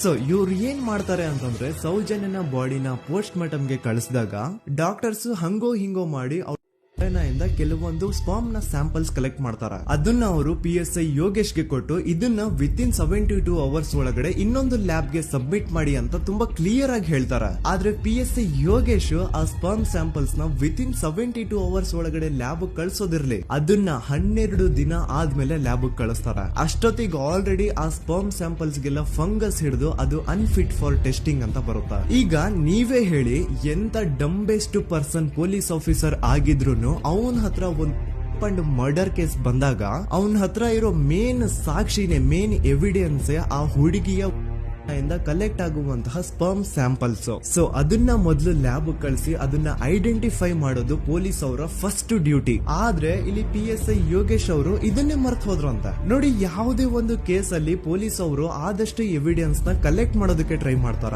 ಆದ್ರೆ ಈ ಒಂದು ಕೇಸ್ ಅಲ್ಲಿ ಮಾತ್ರ ಪೊಲೀಸ್ ಅವರು ಎವಿಡೆನ್ಸ್ ನ ಕಲೆಕ್ಟ್ ಮಾಡೋ ಬದಲಾಗಿ ಎವಿಡೆನ್ಸ್ ನ ಡಿಸ್ಟ್ರಾಯ್ ಮಾಡೋದ್ರಲ್ಲಿ ಮುಂದೆ ಇದ್ರು. ಅಷ್ಟೇ ಅಲ್ಲದೆ ಈ ಪೊಲೀಸ್ ಆಫೀಸರ್ ಸೇರ್ಕೊಂಡು ಸಂತೋಷ್ ರಾವ್ಗೆ ಸೆಲ್ ಅಲ್ಲಿ ಎಂತ ಟಾರ್ಚರ್, ಎಂತ ಹಿಂಸೆ ಕೊಡ್ತಾರೆ ಅಂದ್ರೆ ನೆನ್ಸ್ಕೊಂಡ್ರೆ ಮೈ ಜುಮ್ ಅನ್ನುತ್ತಾ. ಹೊಡಿಯೋದು, ಕೆಟ್ಟದಾಗ ಬೈಯೋದು, ಇದೆಲ್ಲ common. Most brutal parties Santosh ರಾವ್ನ ಬ್ಯಾಂಟ್ ಬಿಚ್ಚಿ ಅವನ ಪ್ರೈವೇಟ್ ಪಾರ್ಟ್ ಮೇಲೆ ಬಿಸಿ ಬಿಸಿ ಕುದೀತಾ ಇರುವಂತಹ ನೀರ್ ಚಲ್ತಾರ. ಈ ಕ್ರೈಮ್ ನೀನೇ ಮಾಡಿದ್ಯಾ ಅಂತ ಒಪ್ಕೋ, ಇಲ್ಲ ಅಂತಂದ್ರೆ ನಿನ್ನ ಸೆಲ್ ಒಳಗಡೆನೆ ಸಾಯಿಸ್ಬಿಡ್ತೀವಿ, ನಿನ್ನ ತಂದೆ ತಾಯಿ ಎಲ್ರು ಸಾಯಿಸ್ಬಿಡ್ತೀವಿ ಅಂತ ಬ್ಲಾಕ್ ಮೇಲ್ ಮಾಡ್ತಾರ. ನೋಡಿ, ಸಂತೋಷ್ ರಾವ್ ಜಾಗದಲ್ಲಿ ನನ್ನಂತ ನಿಮ್ಮಂತ ನಾರ್ಮಲ್ ಪರ್ಸನ್ ಯಾರಾದ್ರೂ ಇದ್ದಿದ್ರೆ ಪೊಲೀಸ್ ಅವರು ಕೊಡ್ತಿರುವಂತಹ ಹಿಂಸೆನ ತಡ್ಕೊಳಕ್ಕಾಗದೆ ಆ ಕ್ರೈಮ್ ಮಾಡಿಲ್ಲ ಅಂದ್ರೂ ಮಾಡಿದೀನಿ ಅಂತ ಒಪ್ಕೊಬಿಡ್ತಾ ಇದ್ವಿ. ಆದ್ರೆ ಸಂತೋಷ್ ರಾವ್ ಮೆಂಟಲಿ ಇಲ್ಲಿರೋದೇ ಅವನ್ಗೆ ಅಡ್ವಾಂಟೇಜ್ ಆಗೋಯ್ತು. ಪೊಲೀಸ್ಗಳು ಸಂತೋಷ್ ರಾವ್ಗೆ ಎಷ್ಟೇ ಹೊಡೆದ್ರು, ಎಷ್ಟೇ ಬೈದ್ರು, ಎಷ್ಟೇ ಬ್ಲಾಕ್ ಮೇಲ್ ಮಾಡಿದ್ರು ಸಂತೋಷ್ ರಾವ್ ಬಾಯಲ್ಲಿ ನಾನ್ ಈ ಕ್ರೈಮ್ ನ ಮಾಡಿಲ್ಲ ಅಂತಾನೆ ಬರುತ್ತೆ ಹೊರತು ಆ ಕ್ರೈಮ್ ನ ಅವನು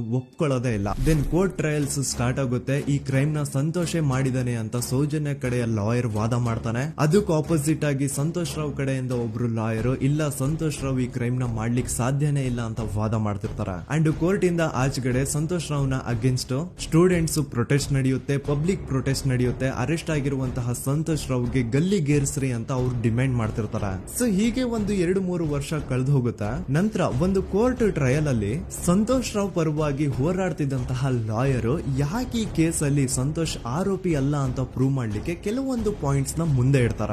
ಅದೇನಂತಂದ್ರೆ, ಮೊದಲನೇದಾಗಿ ಸಂತೋಷ್ ರಾವ್ ಈ ಕ್ರೈಮ್ ನ ಮಾಡಿದಾನೆ ಅಂತ ಒಬ್ರು ಒಂದು ಐ ವಿಟ್ನೆಸ್ ಇರಲ್ಲ. ಇನ್ನೊಂದೇನು ಅಂತಂದ್ರೆ, ಯಾವೊಂದು ಕಂಡೀಷನ್ ಅಲ್ಲಿ, ಯಾವೊಂದು ಬ್ರೂಟಲ್ ಕಂಡೀಷನ್ ಅಲ್ಲಿ ಸೌಜನ್ಯನ ಬಾಡಿ ಸಿಕ್ಕಿತ್ತೋ ಅದನ್ನ ಗಮನದಲ್ಲಿಟ್ಕೊಂಡು ಸ್ವಲ್ಪ ಪ್ರಾಕ್ಟಿಕಲ್ ಆಗಿ ಥಿಂಕ್ ಮಾಡಿದ್ರೆ ಆ ಒಂದು ಭೀಕರ ಕ್ರೈಮ್ ನ ಒಬ್ನೇ ಮಾಡ್ಲಿಕ್ಕೆ ಸಾಧ್ಯನೇ ಇಲ್ಲ. ಇನ್ನೊಂದು ಪಾಯಿಂಟ್ ಏನು ಅಂತಂದ್ರೆ, ಸೌಜನ್ಯನ ಪೊಲೀಸ್ ಅವ್ರಿಗೆ ಯಾವುದೇ ಸ್ಪರ್ಮ್ ಸ್ಯಾಂಪಲ್ ಸಿಗ್ಬಾರ್ದು ಅಂತ 6 ಇಂಚು ಅಷ್ಟು ಮಣ್ಣು ಹಾಕಿರ್ತಾರ. ಸೊ ಈಗ ನೀವೇ ಹೇಳಿ, ಮೆಂಟಲಿ ಇಲ್ಲಿರುವಂತಹ ಪರ್ಸನ್ಗೆ ಇಷ್ಟೊಂದು ಬುದ್ಧಿವಂತಿಕೆ ಇರುತ್ತಾ ಅನ್ಕೊಳ್ಳಿ. ಅಷ್ಟೊಂದು ಬುದ್ಧಿವಂತಿಕೆ ಅವ್ನಿಗಿದ್ರೂನು ಆ ಕ್ರೈಮ್ ಮಾಡಾದ್ಮೇಲೆ ಅವನ ಆ ಊರಿಂದ ಓಡ್ ಹೋಗ್ಬೋದಾಗಿತ್ತು. ಆದ್ರೆ ಮತ್ತ್ಯಾಕೆ ಅವನು ಅದೇ ಊರಲ್ಲೇ ಇರ್ತಾನೆ. ಅಂಡ್ ಸೌಜನ್ಯ ಕೊನೆಯದಾಗಿ ಪ್ರಕೃತಿ ಹಾಸ್ಪಿಟಲ್ ಮುಂದ್ಗಡೆಯಿಂದ ನಡ್ಕೊಂಡು ಹೋಗ್ತಾ ಇರ್ಬೇಕಾದ್ರೆ ಆ ಪ್ರಕೃತಿ ಹಾಸ್ಪಿಟಲ್ ನ ಸೆಕ್ಯೂರಿಟಿ ಗಾರ್ಡ್ ನೋಡ್ತಾನೆ. ಅಂಡ್ ಪ್ರಕೃತಿ ಹಾಸ್ಪಿಟಲ್ ನ ಆಚೆಗಡೆ CCTV ಕ್ಯಾಮೆರಾನು ಇರುತ್ತೆ. ಸಡನ್ಲಿ ಆ CCTV ಫುಟೇಜ್ ಕೂಡ ಕಾಣೆ ಆಗ್ಬಿಡುತ್ತಾ. ಇನ್ನೊಂದೇನು ಅಂತಂದ್ರೆ, ಸೌಜನ್ಯ ಮರ್ಡರ್ ಆಗಿದ್ದು ನೆಕ್ಸ್ಟ್ ದಿನಾನೇ ಪೊಲೀಸ್ ಅವರು ಆರೋಪಿನ ಹಿಡಿದ್ರು. ಸೊ ಹಾಗಿದ್ದಾಗ ಆ ಕಲೆಕ್ಟ್ ಮಾಡಿರುವಂತಹ ಸ್ಪರ್ಮ್ ಸ್ಯಾಂಪಲ್ಸ್ ನ ಲ್ಯಾಬ್ ಗೆ ಕಳಿಸಿ ಇವನೇ ಆರೋಪಿ ಅಂತ ಕನ್ಫರ್ಮ್ ಮಾಡೋ ಬದಲಾಗಿ ಯಾಕೆ ಪೊಲೀಸ್ ಅವರು ಆ ಸ್ಪರ್ಮ್ ಸ್ಯಾಂಪಲ್ಸ್ ನ ತಮ್ಮ ಹತ್ರನೇ ಇಟ್ಕೊಂಡು 12 ದಿನವರೆಗೂ ಅದಕ್ಕೆ ಫಂಗಸ್ ಹಿಡಿಯೋವರೆಗೂ ಕಾದು ಆಮೇಲೆ ಅದನ್ನ ಲ್ಯಾಬ್ ಕಳಿಸಿದ್ರು. ಅಂಡ್ ಮೇನ್ ಇಂಪಾರ್ಟೆಂಟ್ ಆಗಿ ಸಂತೋಷ್ ರಾವ್ಗೆ ಒಂದು ಗುಪ್ತ ರೋಗ ಇರುತ್ತೆ, ಅದೇ ಫಿಮೋಸಿಸ್ ಅಂತ. ಈ ಕಾಯಿಲೆ ಏನು ಅಂತ ನಾನು ಈ ವಿಡಿಯೋದಲ್ಲಿ ಡೀಟೇಲ್ಡ್ ಆಗಿ ಎಕ್ಸ್ಪ್ಲೈನ್ ಮಾಡ್ಲಿಕ್ಕೆ ಆಗಲ್ಲ. ಜಸ್ಟ್ ತಿಳ್ಕೊಳ್ಳಿ, ಈ ಒಂದು ಕಾಯಿಲೆ ಇರೋರು ಇಂಟಿಮಸಿ ಮಾಡ್ಲಿಕ್ಕೆ ಆಗಲ್ಲ. ಇನ್ ಕೇಸ್ ಮಾಡಿದ್ರು ಅವರು ಸುಖ ಅಲ್ಲ ನರಕ ಕಾಣ್ತಾರ. ಸೊ ಇಷ್ಟೆಲ್ಲ ವ್ಯಾಲಿಡ್ ಪಾಯಿಂಟ್ಸ್, ಇಷ್ಟೆಲ್ಲ ಫ್ಯಾಕ್ಟ್ಸ್ ಕಣ್ ಮುಂದೆ ಇರಬೇಕಾದ್ರೆ ಸ್ಟಿಲ್ ಪೊಲೀಸ್ ಅವರು ಯಾಕೆ ಈ ಕ್ರೈಮ್ ನ ಸಂತೋಷ್ ರಾವೇ ಮಾಡಿದಾನೆ ಅಂತ ಇವನ್ ಹಿಂದೆ ಬಿದ್ದಿದ್ದಾರೆ. ಯಾಕೆ ಅವರು ಈ ಕ್ರೈಮ್ ಇವನ್ ಬಿಟ್ರೆ ಬೇರೆ ಯಾರಾದ್ರೂ ಮಾಡಿರ್ಬೋದಲ್ಲ ಅಂತ ಆ ಆಂಗಲ್ ಅಲ್ಲಿ ಇನ್ವೆಸ್ಟಿಗೇಷನ್ ಮಾಡ್ತಿಲ್ವಲ್ಲ ಅಂತ ಪೊಲೀಸ್ ಅವರ ಇನ್ವೆಸ್ಟಿಗೇಷನ್ ಮೇಲೆ ಈಗ ಕ್ವಶನ್ ಬರುತ್ತೆ. So after hearing all of this, ಎಲ್ಲರಿಗೂ ಈಗ ಪೊಲೀಸ್ ಅವರ ಇನ್ವೆಸ್ಟಿಗೇಷನ್ ಇನ್ವೆಸ್ಟಿಗೇಷನ್ ಮೇಲೆ ಡೌಟ್ ಬರುತ್ತೆ. ಅಂಡ್ ಈವನ್ ಸೌಜನ್ಯ ಅವ್ರ ಮನೆಯವರು ಕೂಡ ನಿಜವಾದ ಆರೋಪಿ ಸಂತೋಷ್ ಅಲ್ಲ ಅಂತ ತಮ್ಮ ಅಭಿಪ್ರಾಯನ ವ್ಯಕ್ತಪಡಿಸ್ತಾರೆ. ಆಗ ಅಲ್ಲಿವರೆಗೂ ಸಂತೋಷ್ ರಾವ್ನ ಗಲ್ಲಿಗೇರಿಸಿ ಅಂತ ಏನು student protest and public protest ಎಲ್ಲ ನಡೀತಾ ಇತ್ತು, ಈಗ ಅದೆಲ್ಲ ನಿಂತು ಹೋಗಿ ಎಲ್ಲಾ ಹೇಟ್ರೇಡ್ ಪೊಲೀಸ್ ಅವ್ರ ಕಡೆಗೆ ಹೋಗುತ್ತೆ. ಪೊಲೀಸ್ ಅವರು ಈ ಕೇಸಲ್ಲಿ ಕರಪ್ಟ್ ಆಗಿದ್ದಾರೆ, ಪೊಲೀಸ್ ಅವರೇ ಸತ್ಯ ಮುಚ್ಚಿಡ್ಲಿಕ್ಕೆ ಟ್ರೈ ಮಾಡ್ತಿದ್ದಾರೆ. ಹಾಗಾಗಿ ಈ ಕೇಸ್ ನ ಇನ್ ಮುಂದೆ ಪೊಲೀಸ್ ಅವರಲ್ಲದೆ ಸಿಬಿಐ ಅವರು ಇನ್ವೆಸ್ಟಿಗೇಷನ್ ಮಾಡಬೇಕು, ಈ ಕೇಸ್ ನ ಸಿಬಿಐ ಒಪ್ಸಿ ಅಂತ ಅಗೇನ್ ಪ್ರೊಟೆಸ್ಟ್ ಗಳು ಸ್ಟಾರ್ಟ್ ಆಗ್ತವೆ. ಸೊ ಧರ್ಮಸ್ಥಳದಲ್ಲಿ ಇಷ್ಟೊಂದು ಹೋರಾಟಗಳಾಗ್ತಿದಾವೆ, ಒಬ್ಳು ಹುಡುಗಿ ಜೊತೆ ಇಷ್ಟೊಂದು ಅನ್ಯಾಯ ಆಗಿದೆ, ಆದ್ರೂ ಸಹ ಧರ್ಮಾಧಿಕಾರಿ ಏನು ಮಾತೇ ಆಡ್ತಿಲ್ವಲ್ಲ ಈ ಹುಡುಗಿ ಬಗ್ಗೆ ಅಂತ ಜನರು ಪ್ರಶ್ನೆ ಮಾಡಿದಾಗ ಆಗ ಧರ್ಮಾಧಿಕಾರಿನೂ ಜನರು ಮುಂದೆ ಬಂದ್ಬಿಟ್ಟು ಈ ಕೇಸ್ ನ ಸಿಬಿಐ ಒಪ್ಸಿ ಅಂತ ಹೋರಾಟ ಮಾಡ್ತಾರ. ನಂತರ ಈ ಒಂದು ಕೇಸು ಪೊಲೀಸ್ ಅವರಿಂದ ಸಿಬಿಐ ಕೈಗೆ ಹೋಗುತ್ತೆ. ಸಿಬಿಐ ಕೈಗೆ ಹೋಗಿದ ತಕ್ಷಣ ಇಲ್ಲೇನು ಸತ್ಯ ಹೊರಗ್ ಬಂದಿಲ್ಲ. ಆ ಸಿಬಿಐ ಅವರು 3-4 ವರ್ಷ ಟೈಮ್ ತಗೊಂಡು ಮತ್ತೆ ಈ ಒಂದು ಕೇಸ್ ನ ರೀ ಇನ್ವೆಸ್ಟಿಗೇಷನ್ ಮಾಡ್ತಾರ. ಆದ್ರೆ ಅಲ್ಲೇನು ಇನ್ವೆಸ್ಟಿಗೇಷನ್ ಮಾಡ್ಲಿಕ್ಕೆ ಉಳ್ದೇ ಇರಲ್ಲ. ಆ ಪೊಲೀಸ್ ಅವರು ಅವ್ರ ಕೈಯಲ್ಲಿ ಈ ಕೇಸು ಇದ್ದಷ್ಟು ದಿನ ಎಷ್ಟಾಗುತ್ತೋ ಅಷ್ಟು ಎವಿಡೆನ್ಸ್ ನ ಡಿಸ್ಟ್ರಾಯ್ ಮಾಡ್ಬಿಟ್ಟಿರ್ತಾರ. ಸೊ ಹಾಗಾಗಿ ಅಲ್ಲಿ ಸಿಬಿಐ ಅವ್ರಿಗೆ ಇನ್ವೆಸ್ಟಿಗೇಷನ್ ಮಾಡ್ಲಿಕ್ಕೆ ಏನ್ ಉಳ್ದೇ ಇರಲ್ಲ. ಆದ್ರೂ ಸ್ಟಿಲ್ ಅವರು 3-4 ಇಯರ್ಸ್ ಟೈಮ್ ತಗೊಂಡು ನಂತರ ಫೈನಲಿ ಒಂದು ರಿಪೋರ್ಟ್ ನ ಕೋರ್ಟ್ ಗೆ ಸಬ್ಮಿಟ್ ಮಾಡ್ತಾರ. ಅಂಡ್ ಸಿಬಿಐ ಅವರು ಕೋರ್ಟ್ ಗೆ ಸಬ್ಮಿಟ್ ಮಾಡಿರುವಂತಹ ಆ ಒಂದು ರಿಪೋರ್ಟ್ ಅಲ್ಲಿ ಏನಿತ್ತು ಅಂದ್ರೆ ಸಿಬಿಐ ಇನ್ವೆಸ್ಟಿಗೇಷನ್ ಕನ್ಫರ್ಮ್ಸ್ ದಟ್ ಈ ಒಂದು ಕ್ರೈಮ್ ನ ಸಂತೋಷ್ ರಾವೇ ಮಾಡಿದಾನೆ ಅಂತ. ಆದ್ರೆ ಐರೋನಿ ಈಸ್ ಇದೇ ಒಂದು ರಿಪೋರ್ಟ್ ಅಲ್ಲಿ ಇವ್ರು ಏನ್ ಹೇಳ್ತಾರೆ ಅಂದ್ರೆ ಅವ್ರಿಗೆ ಯಾವುದೇ ತರ ಎವಿಡೆನ್ಸ್ ಸಿಕ್ಕಿಲ್ಲ ಅಂತ. ಯಾಕಂದ್ರೆ ಈ ಸೌಜನ್ಯ ಕೇಸು ಪೊಲೀಸ್ ಅವ್ರ ಕೈಯಲ್ಲಿ ಇದ್ದಾಗ ಪೊಲೀಸ್ ಅವರು ತಮ್ಮ ನಿರ್ಲಕ್ಷ್ಯದಿಂದ ಎಲ್ಲಾ ಎವಿಡೆನ್ಸ್ ನ ಕಳ್ಕೊಂಡ್ಬಿಟ್ಟಿರ್ತಾರ. ಅಂತದ್ರಲ್ಲಿ ಯಾವ ಒಂದು ಆಧಾರದ ಮೇಲೆ ಇವರು ಸಂತೋಷ್ ರಾವೇ ಈ ಕ್ರೈಮ್ ನ ಮಾಡಿದ್ದಾರೆ ಅಂತ ಕ್ವಶನ್ ಮಾಡಿದಾಗ ಸಿಬಿಐ ಅವ್ರ ಕಡೆಯಿಂದ ನೋ ಆನ್ಸರ್. ನೋಡಿ, ಮೊದ್ಲು ಈ ಒಂದು ಕೇಸ್ ನ ಪೊಲೀಸ್ ಅವರು ಇನ್ವೆಸ್ಟಿಗೇಷನ್ ಮಾಡಿ ನಂತರ ಈ ಒಂದು ಕೇಸು ಸಿಬಿಐ ಅವ್ರ ಕೈಗೆ ಹೋಗಿ ಅವರು 3-4 ವರ್ಷ ಟೈಮ್ ತಗೊಂಡು ಇನ್ವೆಸ್ಟಿಗೇಷನ್ ಮಾಡಿ ದೆನ್ ಫೈನಲ್ ರಿಪೋರ್ಟ್ ನ ಕೋರ್ಟ್ ಗೆ ಸಬ್ಮಿಟ್ ಮಾಡೋಷ್ಟ್ರಲ್ಲಿ ಸುಮಾರು 5-6 ವರ್ಷ ಕಳೆದು ಹೋಗಿರುತ್ತೆ. ಅಂಡ್ ಸ್ಟಿಲ್ ಈ ಒಂದು ಕೇಸ್ ಅಲ್ಲಿ ಏನೂ ಕನ್ಕ್ಲೂಷನ್ ಸಿಕ್ಕಿರಲ್ಲ. ಎವ್ರಿ ಇಯರ್ ಸೌಜನ್ಯನ ಬರ್ತ್ಡೇ ಇದ್ದಾಗ ಅಥವಾ ತಿಥಿ ಇದ್ದಾಗ ಅವಳನ್ನ ನೆನೆಸ್ಕೊಂಡು ಅವಳ ಹೆಸರಲ್ಲಿ public protest and student protest ನಡೀತಾನೆ ಇರ್ತವೆ. ಸೊ ಒಂದು ದಿನ ಈ ಒಂದು ಪ್ರೊಟೆಸ್ಟ್ ಗಳ ನ್ಯೂಸ್ ಗಿರೀಶ್ ಮುಟ್ಟಣ್ಣನವರ ಗಮನಕ್ಕೆ ಬರುತ್ತೆ. ಯಾರೀ ಗಿರೀಶ್ ಮುಟ್ಟಣ್ಣನವರ ಅಂದ್ರೆ ಇವರು very honest X police man. ನೀವು ನಂಬಲ್ಲ, ಇವ್ರು ಪೊಲೀಸ್ ಆಫೀಸರ್ ಇದ್ದಾಗ ಪಬ್ಲಿಕ್ ಅಲ್ಲಿ ಒಬ್ಬ MLA ಹೊಡೆದಿರ್ತಾರ. ಅಷ್ಟೇ ಅಲ್ಲ, ಪೊಲೀಸ್ ಡಿಪಾರ್ಟ್ಮೆಂಟ್ ಅಲ್ಲಿ ಕರಪ್ಷನ್ ಇದೆ, ಕರಪ್ಷನ್ ಇದ್ದಿದ್ ಕಡೆ ನಾನ್ ಇರಲ್ಲ ಅಂತ ಹೇಳ್ಬಿಟ್ಟು ತಮ್ಮ ಪೊಲೀಸ್ ಡ್ಯೂಟಿನ ಬಿಟ್ಬಿಟ್ಟು ಈಗ ಸಮಾಜದಲ್ಲಿ ಏನೇ ಅನ್ಯಾಯ ಆಗಿದ್ರು ಅದ್ರ ಅಗೇನ್ಸ್ಟ್ ವಾಯ್ಸ್ ರೈಸ್ ಮಾಡ್ತಿದಾರ. ಸೊ ಈ ಗಿರೀಶ್ ಮುಟ್ಟಣ್ಣನವರಿಗೆ ಸೌಜನ್ಯ ಕೇಸ್ ಬಗ್ಗೆ ಗೊತ್ತಾದಾಗ ಅವ್ರಿಗೆ ಈ ಕೇಸು ತುಂಬಾನೇ ಕಾಡುತ್ತೆ. ಅಲ್ಲ, ಇಷ್ಟೊಂದು ವರ್ಷಗಳಾಗೋಯ್ತು ಆ ಹುಡುಗಿ ಜೊತೆ ಅನ್ಯಾಯ ಆಗಿ, ಸ್ಟಿಲ್ ಈ ಒಂದು ಕೇಸ್ ನ ಕನ್ಕ್ಲೂಷನ್ ಸಿಕ್ತಿಲ್ವಲ್ಲ, ಏನ್ ನಡೀತಿದೆ ಧರ್ಮಸ್ಥಳದಲ್ಲಿ ಅರ್ಥ ಆಗ್ತಿಲ್ವಲ್ಲ ಅಂತ ಈ ಗಿರೀಶ್ ಅವರು ತಮ್ಮ ಹಳೆ ಪೊಲೀಸ್ ಕಾಂಟ್ಯಾಕ್ಟ್ಸ್ ನ ಯೂಸ್ ಮಾಡ್ಕೊಂಡು ಆ ಸೌಜನ್ಯ ಕೇಸ್ ಫೈಲ್ ನ ಒಂದು ಕಾಪಿನ ತಮ್ಮ ಹತ್ರ ತರಿಸ್ಕೋತಾರ. ಆ ಒಂದು ಕೇಸ್ ಫೈಲ್ ಅಲ್ಲಿ ಸೌಜನ್ಯ ಬಗ್ಗೆ ಅಷ್ಟೇ ಅಲ್ಲದೆ ಸಂತೋಷ್ ರಾವ್ ಬಗ್ಗೆನೂ ಇನ್ಫಾರ್ಮೇಶನ್ ಇರುತ್ತೆ. ಅಂಡ್ ಗಿರೀಶ್ ಅವರು ಸಂತೋಷ್ ಬಗ್ಗೆ ಇರುವಂತಹ ಇನ್ಫಾರ್ಮೇಶನ್ ನೋಡ್ತಾ ಇರ್ಬೇಕಾದ್ರೆ ಅವರು ಒಂದು ವಿಷಯನ ನೋಟಿಸ್ ಮಾಡ್ತಾರ. ಅದೇನಂತಂದ್ರೆ ಪೊಲೀಸ್ ಅವರು ಸಂತೋಷ್ ರಾವ್ನ ಬರೀ ಸೌಜನ್ಯ ಕೇಸಲ್ಲಿ ಒಂದೇ ಫಿಟ್ ಮಾಡಿರಲ್ಲ, ಸೌಜನ್ಯ ಸಾಯೋಕ್ಕಿಂತ 20 ದಿನ ಹಿಂದೆ ಧರ್ಮಸ್ಥಳದಲ್ಲೇ ನಡೆದಿರುವಂತಹ ಒಂದು ಕ್ರೈಮ್ ಅಲ್ಲಿನೂ ಸಹ ಸಂತೋಷ್ ರಾವೇ ಆರೋಪಿ ಅಂತ ಮೆನ್ಷನ್ ಮಾಡಿರ್ತಾರ. ಸೊ ಸೌಜನ್ಯ ಕೇಸ್ ಬಿಟ್ಟು ಆ ಇನ್ನೊಂದು ಕೇಸ್ ಯಾವ್ದು, ಅದಕ್ಕೂ ಸಂತೋಷ್ಗೂ ಏನ್ ಸಂಬಂಧ, ಅದ್ರಲ್ಲಿ ಯಾಕೆ ಸಂತೋಷ್ನ ಪೊಲೀಸ್ ಅವರು ಫಿಟ್ ಮಾಡಿದ್ರು ಅಂತ ಪ್ರತಿಯೊಂದು ಹೇಳ್ತೀನಿ. ಆದ್ರೆ ನಾನಿಲ್ಲಿ ಯಾರ್ದು ರಿಯಲ್ ನೇಮ್ಸ್ ನ ಬಳಸಲ್ಲ. ಯಾಕಂದ್ರೆ ಮುಂದೆ ಕೇಸಲ್ಲಿ ತುಂಬಾ ದೊಡ್ಡ ಪವರ್ಫುಲ್ ವ್ಯಕ್ತಿಗಳ ಹೆಸರುಗಳು ಬರ್ತವೆ. ಅಂಡ್ ನನ್ ವಿಡಿಯೋ ಯೂಟ್ಯೂಬ್ ಇಂದ ಡಿಲೀಟ್ ಆಗೋದು ನನ್ಗೆ ಇಷ್ಟ ಇಲ್ಲ. ಹಾಗಾಗಿ ನಾನಿಲ್ಲಿ ಯಾರ್ದು ರಿಯಲ್ ನೇಮ್ಸ್ ನ ಬಳಸ್ತಿಲ್ಲ. ಬಟ್ ಯಾರ ಬಗ್ಗೆ ಹೇಳ್ತಿದ್ದೀನಿ ಅಂತ ಒಂದ್ ಸ್ವಲ್ಪ ನೀವೇ ಅರ್ಥ ಮಾಡ್ಕೊಳ್ಳಿ.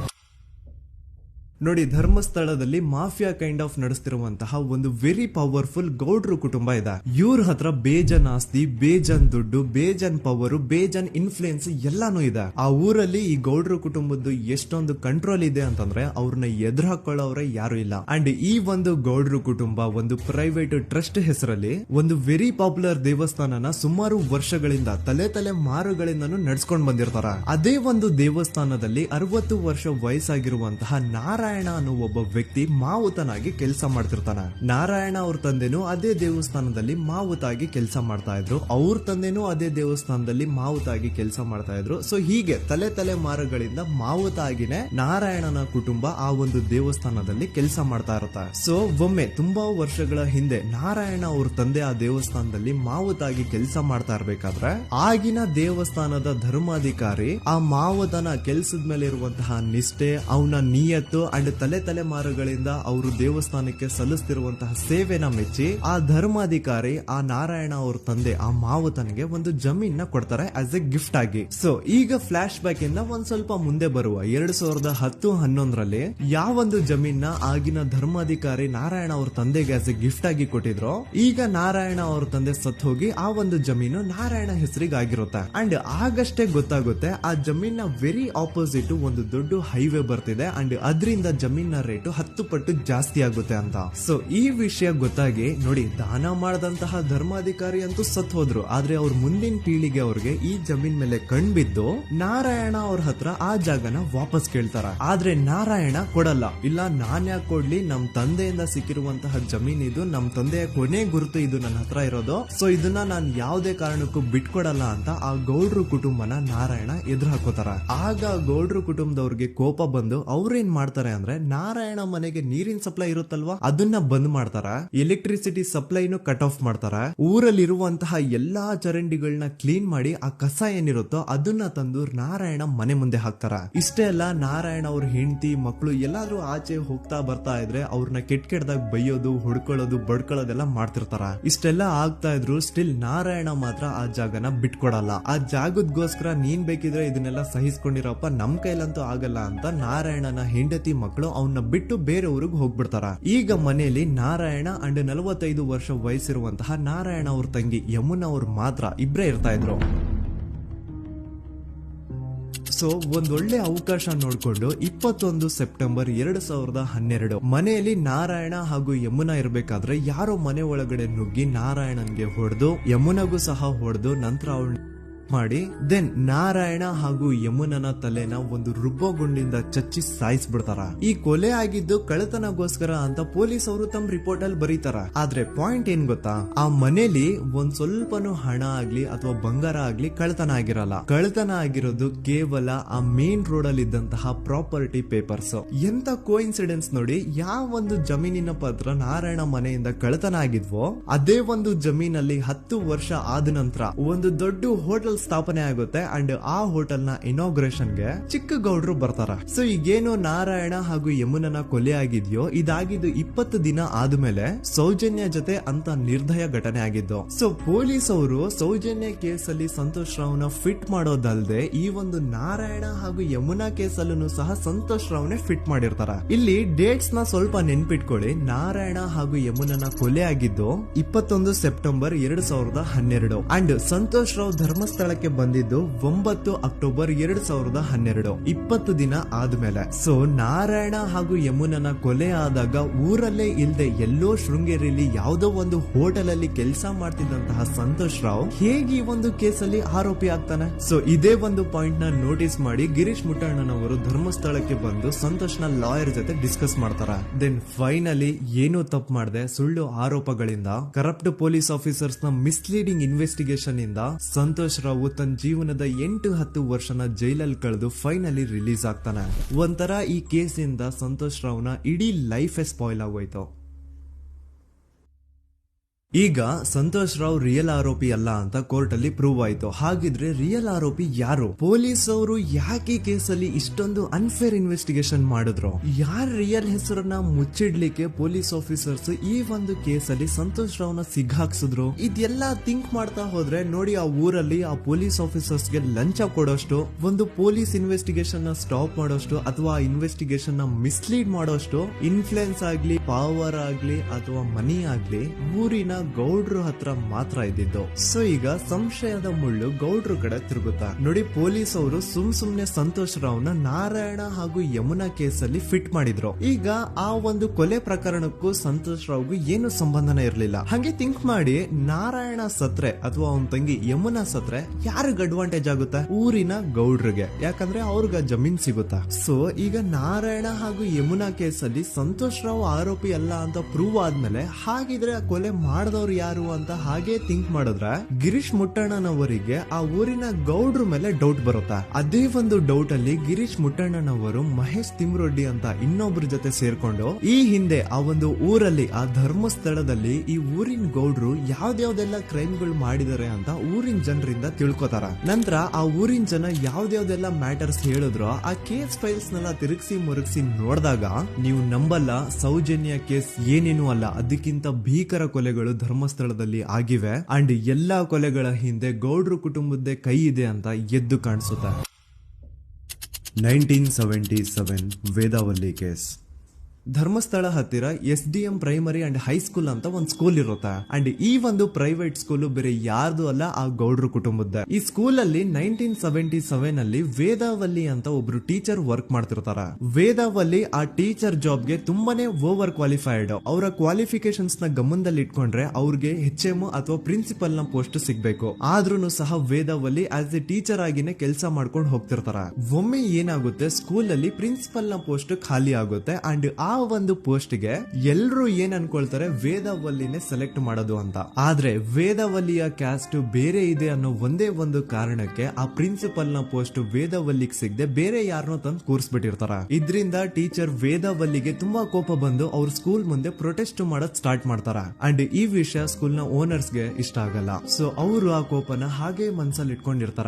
ಒಮ್ಮೆ ಏನಾಗುತ್ತೆ, ಸ್ಕೂಲ್ ರಜೆ ಇರುತ್ತೆ, ವೇದಾವಲ್ಲಿ ಮನೇಲಿ ಇರ್ತಾರ ಅಂಡ್ ಅವ್ರ ಹಸ್ಬೆಂಡ್ ಡಾಕ್ಟರ್ ಅರಳೆ ಅವ್ರಿಗೆ ಯಾವ್ದೋ ಬೇರೆ ಊರಲ್ಲಿ ಒಂದು ಕಾಲೇಜ್ ಅಲ್ಲಿ ಸೆಮಿನಾರ್ ಏನೋ ಇರುತ್ತೆ. ಸೊ ಅವರು ಅಲ್ಲಿಗೆ ಹೋಗಿರ್ತಾರೆ. ಈಗ ಮನೇಲಿ ಇರೋದು ವೇದಾವಲ್ಲಿ ಒಂದೇ. ಇದೇ ಒಂದು ಅವಕಾಶನ ನೋಡ್ಕೊಂಡು ಯಾರೋ ವೇದಾವಲ್ಲಿ ಅವ್ರ ಮನೆಗ್ ನುಗ್ಗಿ ವೇದಾವಲ್ಲಿಗೆ ಹೊಡೆದು ನಂತರ ಅವ್ರನ್ನ ಜೀವಂತವಾಗಿ ಸುಟ್ಬಿಡ್ತಾರ. ಸ್ವಲ್ಪ ಹೊತ್ತು ನಂತರ ರಾತ್ರಿ ಆಗ್ತಿದ್ದಂಗೆ ಡಾಕ್ಟರ್ ಅರಳೆ ಅವರು ಮನೆಗೆ ವಾಪಸ್ ಬರ್ತಾರೆ ಅಂಡ್ ಮನೆ ಒಳಗಡೆ ಬಂದ್ ನೋಡಿದ್ರೆ ವೇದಾವಲ್ಲಿ ಅವರು ಸತ್ ಹೋಗಿ ಅವರ ಬಾಡಿ ಸುಟ್ ಹೋಗಿ ನೆಲದ ಮೇಲೆ ಬಿದ್ದಿದೆ. ಹೆಂಡತಿನ ಕಳ್ಕೊಂಡಿರುವಂತಹ ದುಃಖನ ಸೈಡ್ಗೆ ಇಟ್ಟು ಡಾಕ್ಟರ್ ಅರಳೆ ಅವರು ಮೊದ್ಲು ಪೊಲೀಸ್ ಸ್ಟೇಷನ್ ಹೋಗ್ಬಿಟ್ಟು ನಮ್ ಮನೆಗೆ ನಾನ್ ಇಲ್ದೇ ಇರುವಂತಹ ಸಮಯನ ನೋಡ್ಕೊಂಡು ಯಾರೋ ಮನೆ ಒಳಗಡೆ ನುಗ್ಗಿ ನನ್ನ ಹೆಂಡತಿನ ಹೊಡೆದು ನಂತರ ಅವಳನ್ನ ತುಂಬಾ ಭೀಕರವಾಗಿ ಸಾಯಿಸಿದರೆ ಅಂತ ಪೊಲೀಸ್ ಅವ್ರಿಗೆ ರಿಪೋರ್ಟ್ ಕೊಡಕ್ ಹೋದ್ರೆ ಅಲ್ಲಿ ಪೊಲೀಸ್ ಅವರು ಉಲ್ಟಾ ಡಾಕ್ಟರ್ ಅರಳೆ ಮೇಲೆನೆ FIR ಬರ್ದು ನೀನೇ ನಿನ್ ಹೆಂಡತಿನ ಸಾಯಿಸಿದ್ಯಾ, ನಾಟಕ ಮಾಡಬೇಡ ಅಂತ ಅವ್ರನ್ನೇ ಅರೆಸ್ಟ್ ಮಾಡ್ಬಿಡ್ತಾರ. ನಂತರ 2-3 ವರ್ಷ ಜೈಲಲ್ಲೇ ಇದ್ದು ಡಾಕ್ಟರ್ ಅರಳೆ ಅವರು ತಮ್ಮ ಫ್ರೆಂಡ್ಸ್ ಅಂಡ್ ಫ್ಯಾಮಿಲಿ ಮೂಲಕ ಎವಿಡೆನ್ಸ್ ನೆಲ್ಲ ಕಲೆಕ್ಟ್ ಮಾಡಿಸಿ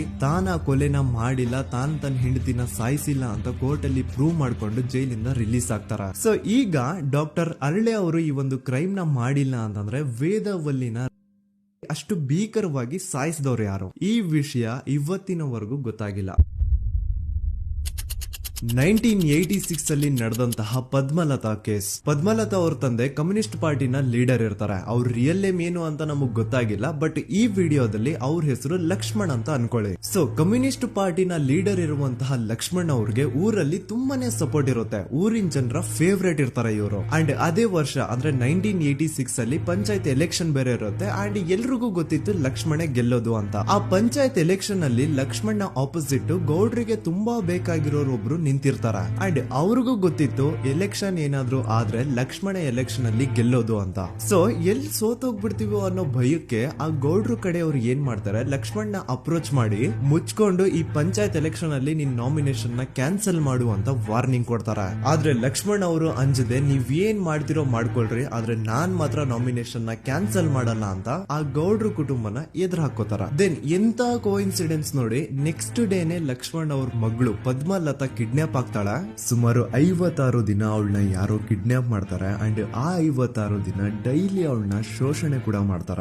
ನಂತರ 56 ದಿನ ಆದ್ಮೇಲೆ ಪದ್ಮಲತನ ಬಾಡಿ ನೇತ್ರಾವತಿ ನದಿಲಿ ತೇಲ್ತಾ ಸಿಗುತ್ತಾ. ಆಸ್ ಎಕ್ಸ್ಪೆಕ್ಟೆಡ್ ಈ ಕೇಸಲ್ಲೂ ಪೊಲೀಸ್ ಅವ್ರ ಕಡೆಯಿಂದ ಪ್ರಾಪರ್ ಇನ್ವೆಸ್ಟಿಗೇಷನ್ ಆಗಲ್ಲ ಅಂಡ್ ಯಾರ್ ಪದ್ಮಲತನ ಕಿಡ್ನಾಪ್ ಮಾಡಿದ್ರು, ಯಾರು ಅವಳನ್ನ 15 ದಿನವರೆಗೂ ಶೋಷಣೆ ಮಾಡಿ ನಂತರ ಅವಳನ್ನ ಅಷ್ಟು ಭೀಕರವಾಗಿ ಸಾಯಿಸಿದ್ರು ಅಂತ ಇವತ್ತಿನ ದಿನದವರೆಗೂ ಗೊತ್ತಾಗಿಲ್ಲ. ಮತ್ತೆ ನಮಗೆ ಗೊತ್ತಾದದು 22ಕ್ಕೆ ಸ್ಕೂಲ್ ಡೇ 56 ದಿನ ಕಳೆದು ಹೊಳೆಯಲ್ಲಿ ಏನೋ ಒಂದು ಹೇಳಿ ಪೊಲೀಸಿನವರು ಬರುವಾಗ ಬಂದು ಹೇಳುವಾಗ ನಮಗೆ ಗೊತ್ತಾಗ ಅವರು ನನ್ನನ್ನು ಕರ್ಕೊಂಡೋಗಿ ಅಲ್ಲಿ ಹೋಗಿ ಇನ್ನೊಂದು ಲಾಸ್ಟ್ ಕೇಸ್ ಇದೆ, ಇದು ಅರ್ಲಿ 2000 ಅಲ್ಲಿ ನಡೆದಿರೋದು. ಇವ್ರದ್ದು ಅಷ್ಟಾಗಿ ಡೀಟೇಲ್ಸ್ ನಾನು ಹೇಳಲ್ಲ, ಜಸ್ಟ್ ಮೇಲ್ ಹೇಳ್ತೀನಿ. 2000 ಇಸ್ವಿಯಲ್ಲಿ ಧರ್ಮಸ್ಥಳದಲ್ಲಿ 2 ಫಿನಾನ್ಸ್ ಬ್ಯಾಂಕ್ ಇರ್ತಾವೆ. ಒಂದು ಅಗೇನ್ ರಿಯಲ್ ನೇಮ್ ತಗೊಳ್ಳೋದು ಬೇಡ, ಲೈಕ್ ಜಸ್ಟ್ ಸಹಕಾರ ಗ್ರಾಮೀಣ ಬ್ಯಾಂಕ್ ಅನ್ಕೊಳ್ಳಿ. ಅಂಡ್ ಇನ್ನೊಂದು ಬಂದ್ಬಿಟ್ಟು SDM ಫೈನಾನ್ಸ್ ಪ್ರೈವೇಟ್ ಲಿಮಿಟೆಡ್. ಈ SDM ಫೈನಾನ್ಸ್ ಪ್ರೈವೇಟ್ ಲಿಮಿಟೆಡ್ ಬಂದು ಗೌಡ್ರು ಕುಟುಂಬ ಅವ್ರಿಗೆ ಸೇರಿದ್ದು. ಆ ಕಡೆ ಇವ್ರ ಆಪೋಸಿಟ್ ಏನದು ಗ್ರಾಮೀಣ ಬ್ಯಾಂಕ್ ಇತ್ತು, ಅದರಲ್ಲಿ ಒಬ್ಬ ಮ್ಯಾನೇಜರ್ ಬಡವ್ರಿಗೆ ಸಹಾಯ ಆಗ್ಲಿ ರೈತರಿಗೆ ಸಹಾಯ ಆಗ್ಲಿ ಅಂತ ತುಂಬಾ ಕಡಿಮೆ ಬಡ್ಡಿಗೆ ಲೋನ್ ಕೊಡ್ತಿರ್ತಾನೆ. ಇದ್ರಿಂದಾಗಿ ಧರ್ಮಸ್ಥಳದಲ್ಲಿ ಆಲ್ಮೋಸ್ಟ್ ಎಲ್ಲಾ ಕಸ್ಟಮರ್ಸ್ ಆ ಗ್ರಾಮೀಣ ಬ್ಯಾಂಕ್ ಕಡೆಗೆ ಹೋಗ್ತಿರ್ತಾರೆ. SDM ಫೈನಾನ್ಸ್ ಪ್ರೈವೇಟ್ ಲಿಮಿಟೆಡ್ ಕಡೆಗೆ ಯಾರು ಬರ್ತಿರಲ್ಲ. ಇದ್ರಿಂದ ಗೌಡ್ರಿಗೆ ಲಾಸ್ ಆಗ್ತಿರುತ್ತ. ಸೊ ಅವ್ರೇನ್ ಮಾಡ್ತಾರೆ, ಆ ಗ್ರಾಮೀಣ ಬ್ಯಾಂಕ್ ನ ಮ್ಯಾನೇಜರ್ ಏನಿದ್ನೋ ಅವನ್ಗೆ ಒಂದು ಸ್ವೀಟ್ ವಾರ್ನಿಂಗ್ ಕೊಡ್ತಾರ. ಮುಚ್ಕೊಂಡು ಇನ್ಮೇಲೆ ಇಂದ ನಿನ್ ಲೋನ್ಸ್ ಕೊಡೋದನ್ನ ನಿಲ್ಸ್ಬಿಡು. ಇನ್ ಕೇಸ್ ಲೋನ್ ಕೊಟ್ರು ನಾವ್ ಯಾವ ಇಂಟ್ರೆಸ್ಟ್ ರೇಟ್ ಗೆ ಲೋನ್ ನ ಕೊಡ್ತಾ ಇದೀವೋ ಅದೇ ರೇಟ್ ಗೆ ನೀನು ಕೊಡುವ ಅಂತ ಫೋರ್ಸ್ ಮಾಡ್ತಾರ. ಆದ್ರೆ ಆ ಗ್ರಾಮೀಣ ಬ್ಯಾಂಕ್ ನ ಮ್ಯಾನೇಜರ್ ಇದ್ಯಾವುದನ್ನು ಕಿವಿಗೆ ಹಾಕೊಳ್ಳಾರ್ದೆ ಅವನ್ ಕೆಲಸ ಅವ್ನ್ ಮಾಡ್ಕೊಂಡು ಹೋಗ್ತಾನ. ದೆನ್ ಸಡನ್ಲಿ ಒಂದು ದಿನ ಬ್ಯಾಂಕ್ ಮ್ಯಾನೇಜರ್ ನ ಹೆಂಡತಿನ ಮನೆ ಒಳಗಡೆನೆ ನುಗ್ಗಿ ಯಾರು ಮಾಡಿ ತುಂಬಾ ಭೀಕರವಾಗಿ ಸಾಯಿಸ್ಬಿಡ್ತಾರ. ಇದರ ರಿಗಾರ್ಡಿಂಗ್ ಆ ಬ್ಯಾಂಕ್ ಮ್ಯಾನೇಜರ್ ಪೊಲೀಸ್ ಸ್ಟೇಷನ್ ಅಲ್ಲಿ ಕಂಪ್ಲೇಂಟ್ ಕೊಡಕ್ ಹೋದ್ರೆ ಪೊಲೀಸ್ ಅವರು ಉಲ್ಟಾ ಆ ಬ್ಯಾಂಕ್ ಮ್ಯಾನೇಜರ್ ಹೆಸರಲ್ಲೇ FIR ಬರ್ದು ನೀನೇ ನಿನ್ ಹೆಂಡತಿನ ಸಾಯಿಸಿದ್ಯಾ ಅಂತ ಅವನ್ನೇ ಅರೆಸ್ಟ್ ಮಾಡ್ಬಿಡ್ತಾರ. ನಂತರ 1-2-3 ವರ್ಷ ಆ ಬ್ಯಾಂಕ್ ಮ್ಯಾನೇಜರ್ ಜೈಲಲ್ಲಿ ಇರ್ತಾನೆ. ಅದಾದ್ಮೇಲೆ ಅವನ ಕ್ರೈಮ್ ನ ಮಾಡಿಲ್ಲ ಅಂತ ಕೋರ್ಟ್ ಅಲ್ಲಿ ಪ್ರೂವ್ ಆಗುತ್ತೆ. ಆದ್ರೆ ರಿಯಲ್ ಕ್ರೈಮ್ ಮಾಡಿದವರು ಯಾರು ಅಂತ still it's A question mark. And ಇನ್ನೊಂದು ನಾರಾಯಣ ಅಂಡ್ ಯಮುನಾ ಕೇಸ್ ಬಗ್ಗೆ ಅಂತೂ ನಾನು ಆಗ್ಲೇ ನಿಮ್ಗೆ ಎಕ್ಸ್ಪ್ಲೇನ್ ಮಾಡಿದೆ. ಸೊ ಎಂತ ಕೋ ಇನ್ಸಿಡೆಂಟ್ಸ್ ಗಳು ನೋಡಿ, ಯಾರೆಲ್ಲ ಆ ಧರ್ಮಸ್ಥಳದಲ್ಲಿ ಗೌಡ್ರು ಕುಟುಂಬನ ಎದುರಾಕೊಂಡಿದಾರೋ ಅವ್ರ ಜೀವನದಲ್ಲಿ ಏನೋ ಒಂದು ತುಂಬಾ ದೊಡ್ಡ ದುರಂತ ನಡೆದು ಹೋಗುತ್ತಾ. ಅಂಡ್ ಸರ್ಪ್ರೈಸಿಂಗ್ಲಿ ಅವ್ರ ಕೇಸಲ್ಲಿ ಪೊಲೀಸ್ ಅವ್ರ ಕಡೆಯಿಂದ ಪ್ರಾಪರ್ ಇನ್ವೆಸ್ಟಿಗೇಷನ್ ಆಗಲ್ಲ. ಅಂಡ್ ಯಾರ ಕ್ರೈಮ್ ನ ಮಾಡಿದ್ರು ಅಂತ ಯಾವತ್ತೂ ಹೊರಗ್ ಬರೋದೇ ಇಲ್ಲ. ಸೊ ಈ ಗೌಡ್ರು ಕುಟುಂಬದವರು ಧರ್ಮಸ್ಥಳದಲ್ಲಿ ಬೇಜನ್ ಕರ್ಮಕಾಂಡಗಳನ್ನ ಮಾಡಿದ್ದಾರೆ. ಅಂಡ್ ಅವ್ರ ಪವರ್ ಅಂಡ್ ಅವ್ರಿಗಿರುವಂತಹ ಇನ್ಫ್ಲೂಯೆನ್ಸ್ ಇಂದ ಆ ಎಲ್ಲಾ ಕೇಸ್ ನ ಮುಚ್ಚಾಕಿದ್ದಾರೆ ಅಂತ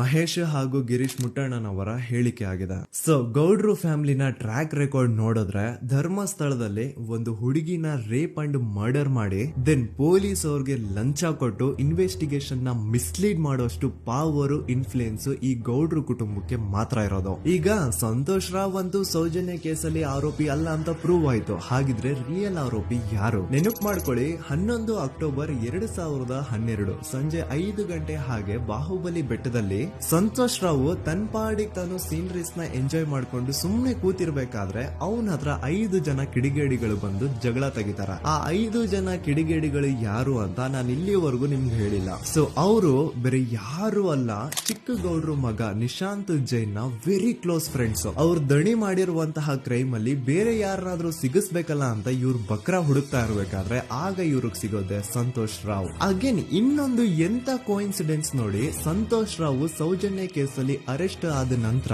ಚಿಕ್ಕ ಗೌಡ್ರು ಮಗ ನಿಶಾಂತ್ ಜೈನ್ ದೇಶನೇ ಬಿಟ್ಟು ಹೋಗ್ಬಿಡ್ತಾನ. ಈ ಕೇಸಲ್ಲಿ ಚಿಕ್ಕ ಗೌಡ್ರು ಮಗ ಇನ್ವಾಲ್ವ್ಮೆಂಟ್ ಇದೆ ಅಂತ ಯಾರಿಗೂ ಡೌಟೇ ಬರ್ತಾ ಇರ್ಲಿಲ್ಲ. ಡೌಟ್ ಯಾವಾಗ ಬಂತು ಅಂದ್ರೆ ಆ 5 ಜನ ಕಿಡಿಗೇಡಿಗಳು ಯಾರು ಸಂತೋಷ್ನ ಈ ಒಂದು ಕೇಸಲ್ಲಿ ಸಿಗಾಕ್ಸಿದ್ರು ಆ 5 ಜನರಲ್ಲಿ ಒಬ್ಬ ರವಿ ಪೂಜಾರಿ ಅಂತಾನು ಇರ್ತಾನೆ.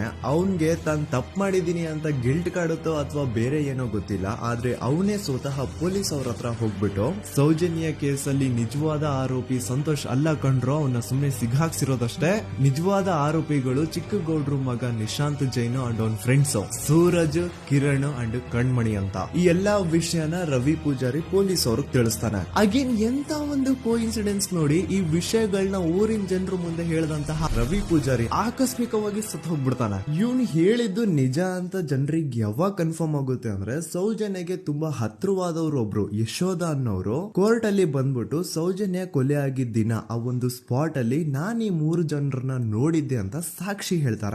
ಈಗ ಎಲ್ಲಾ ಡಾಟ್ಸ್ ನ ಕನೆಕ್ಟ್ ಮಾಡ್ತಾ ಹೋದ್ರೆ ಸೌಜನ್ಯ ಕೇಸ್ ಒಂದೇ ಅಲ್ಲ, ನಾರಾಯಣ ಹಾಗೂ ಯಮುನಾ ಕೇಸಲ್ಲೂ, ವೇದವಲ್ಲಿ ಕೇಸಲ್ಲೂ, ಆ ಬ್ಯಾಂಕ್ ಮ್ಯಾನೇಜರ್ ನ ಕೇಸಲ್ಲೂ ಹಾಗೂ ಪದ್ಮಲತಾ ಕೇಸಲ್ಲೂ ಸೀದಾ ಡೈರೆಕ್ಟ್ ಡೌಟ್ ಬರೋದೆ ಊರಿನ ಗೌಡ್ರ ಮೇಲೆ. I really want to appreciate Kudla rampage YouTube channel, third eye YouTube channel, Girish ಮುಟ್ಟಣ್ಣನವರು ಸರ್ ಹಾಗೂ ಮಹೇಶ್ ಅವರು ಅಂಡ್ ಆಲ್ ಅದರ್ಸ್. ಇವರ ಕಾನ್ಸ್ಟೆಂಟ್ ಎಫರ್ಟ್ಸ್ ಇಂದಾನೆ ಸತ್ಯ ಏನಂತ 1 by 1 ಹೊರಗೆ ಬರ್ತಿದೆ and they are trying their level best to catch real criminals. At present Soujanya case ಬಗ್ಗೆ ಅಪ್ಡೇಟ್ ಏನು ಅಂತಂದ್ರೆ ಹೈಕೋರ್ಟ್ ವರೆಗೂ ಈ ಒಂದು ಕೇಸ್ ಹೋಗಿದೆ ಅಂಡ್ ಈ ಕೇಸ್ ಅಲ್ಲಿ ಈಗ ಇನ್ನೊಮ್ಮೆ ಮತ್ತೆ ಫ್ರೆಶ್ ಆಗಿ ರೀಇನ್ವೆಸ್ಟಿಗೇಷನ್ ಸ್ಟಾರ್ಟ್ ಆಗಬೇಕು ಅಂತ ಹೋರಾಟ ನಡೀತಿದೆ. ಸದೂತ ಪ್ರಜೆಗಳೇ, ಇದಾಗಿತ್ತು ಸೌಜನ್ಯ ಕೇಸ್ ಬಗ್ಗೆ ನಮ್ಮ ಒಂದು ಡೀಟೇಲ್ಡ್ ವಿಡಿಯೋ. ಈ ವಿಡಿಯೋದಲ್ಲಿ ನನ್ನಿಂದ ಎಲ್ಲಾದ್ರೂ ಏನಾದ್ರೂ ಚಿಕ್ಕ ಪುಟ್ಟ ಇನ್ಫಾರ್ಮೇಶನ್ ಮಿಸ್ ಆಗಿದ್ರೆ ಅಥವಾ ಮಿಸ್ಟೇಕ್ ಆಗಿದ್ರೆ ಅದನ್ನ ದಯವಿಟ್ಟು ಕಮೆಂಟ್ ಸೆಕ್ಷನ್ ಅಲ್ಲಿ ಹೈಲೈಟ್ ಮಾಡಿ. ಈ ವಿಡಿಯೋ ಯಾವಾಗ ಯೂಟ್ಯೂಬ್ ಇಂದ ಡಿಲೀಟ್ ಆಗುತ್ತೋ ನನ್ಗಂತೂ ಗೊತ್ತಿಲ್ಲ. ಸೊ ಪ್ಲೀಸ್ ಆದಷ್ಟು ಬೇಗ ಇದನ್ನ ಎಲ್ಲಾ ಕಡೆ ಶೇರ್ ಮಾಡಿ. ಓಕೆ ಪ್ರಜೆಗಳೇ, ಇವತ್ತಿಗಿಷ್ಟು ಸಾಕು ಅನ್ಕೊಳ್ತೀನಿ. ನಾನು ನಿಮ್ಮ ದೂತ ಸಮೀರ್ MD. ಮತ್ತೆ ಸಿಗ್ತೀನಿ ನೆಕ್ಸ್ಟ್ ವಿಡಿಯೋದಲ್ಲಿ.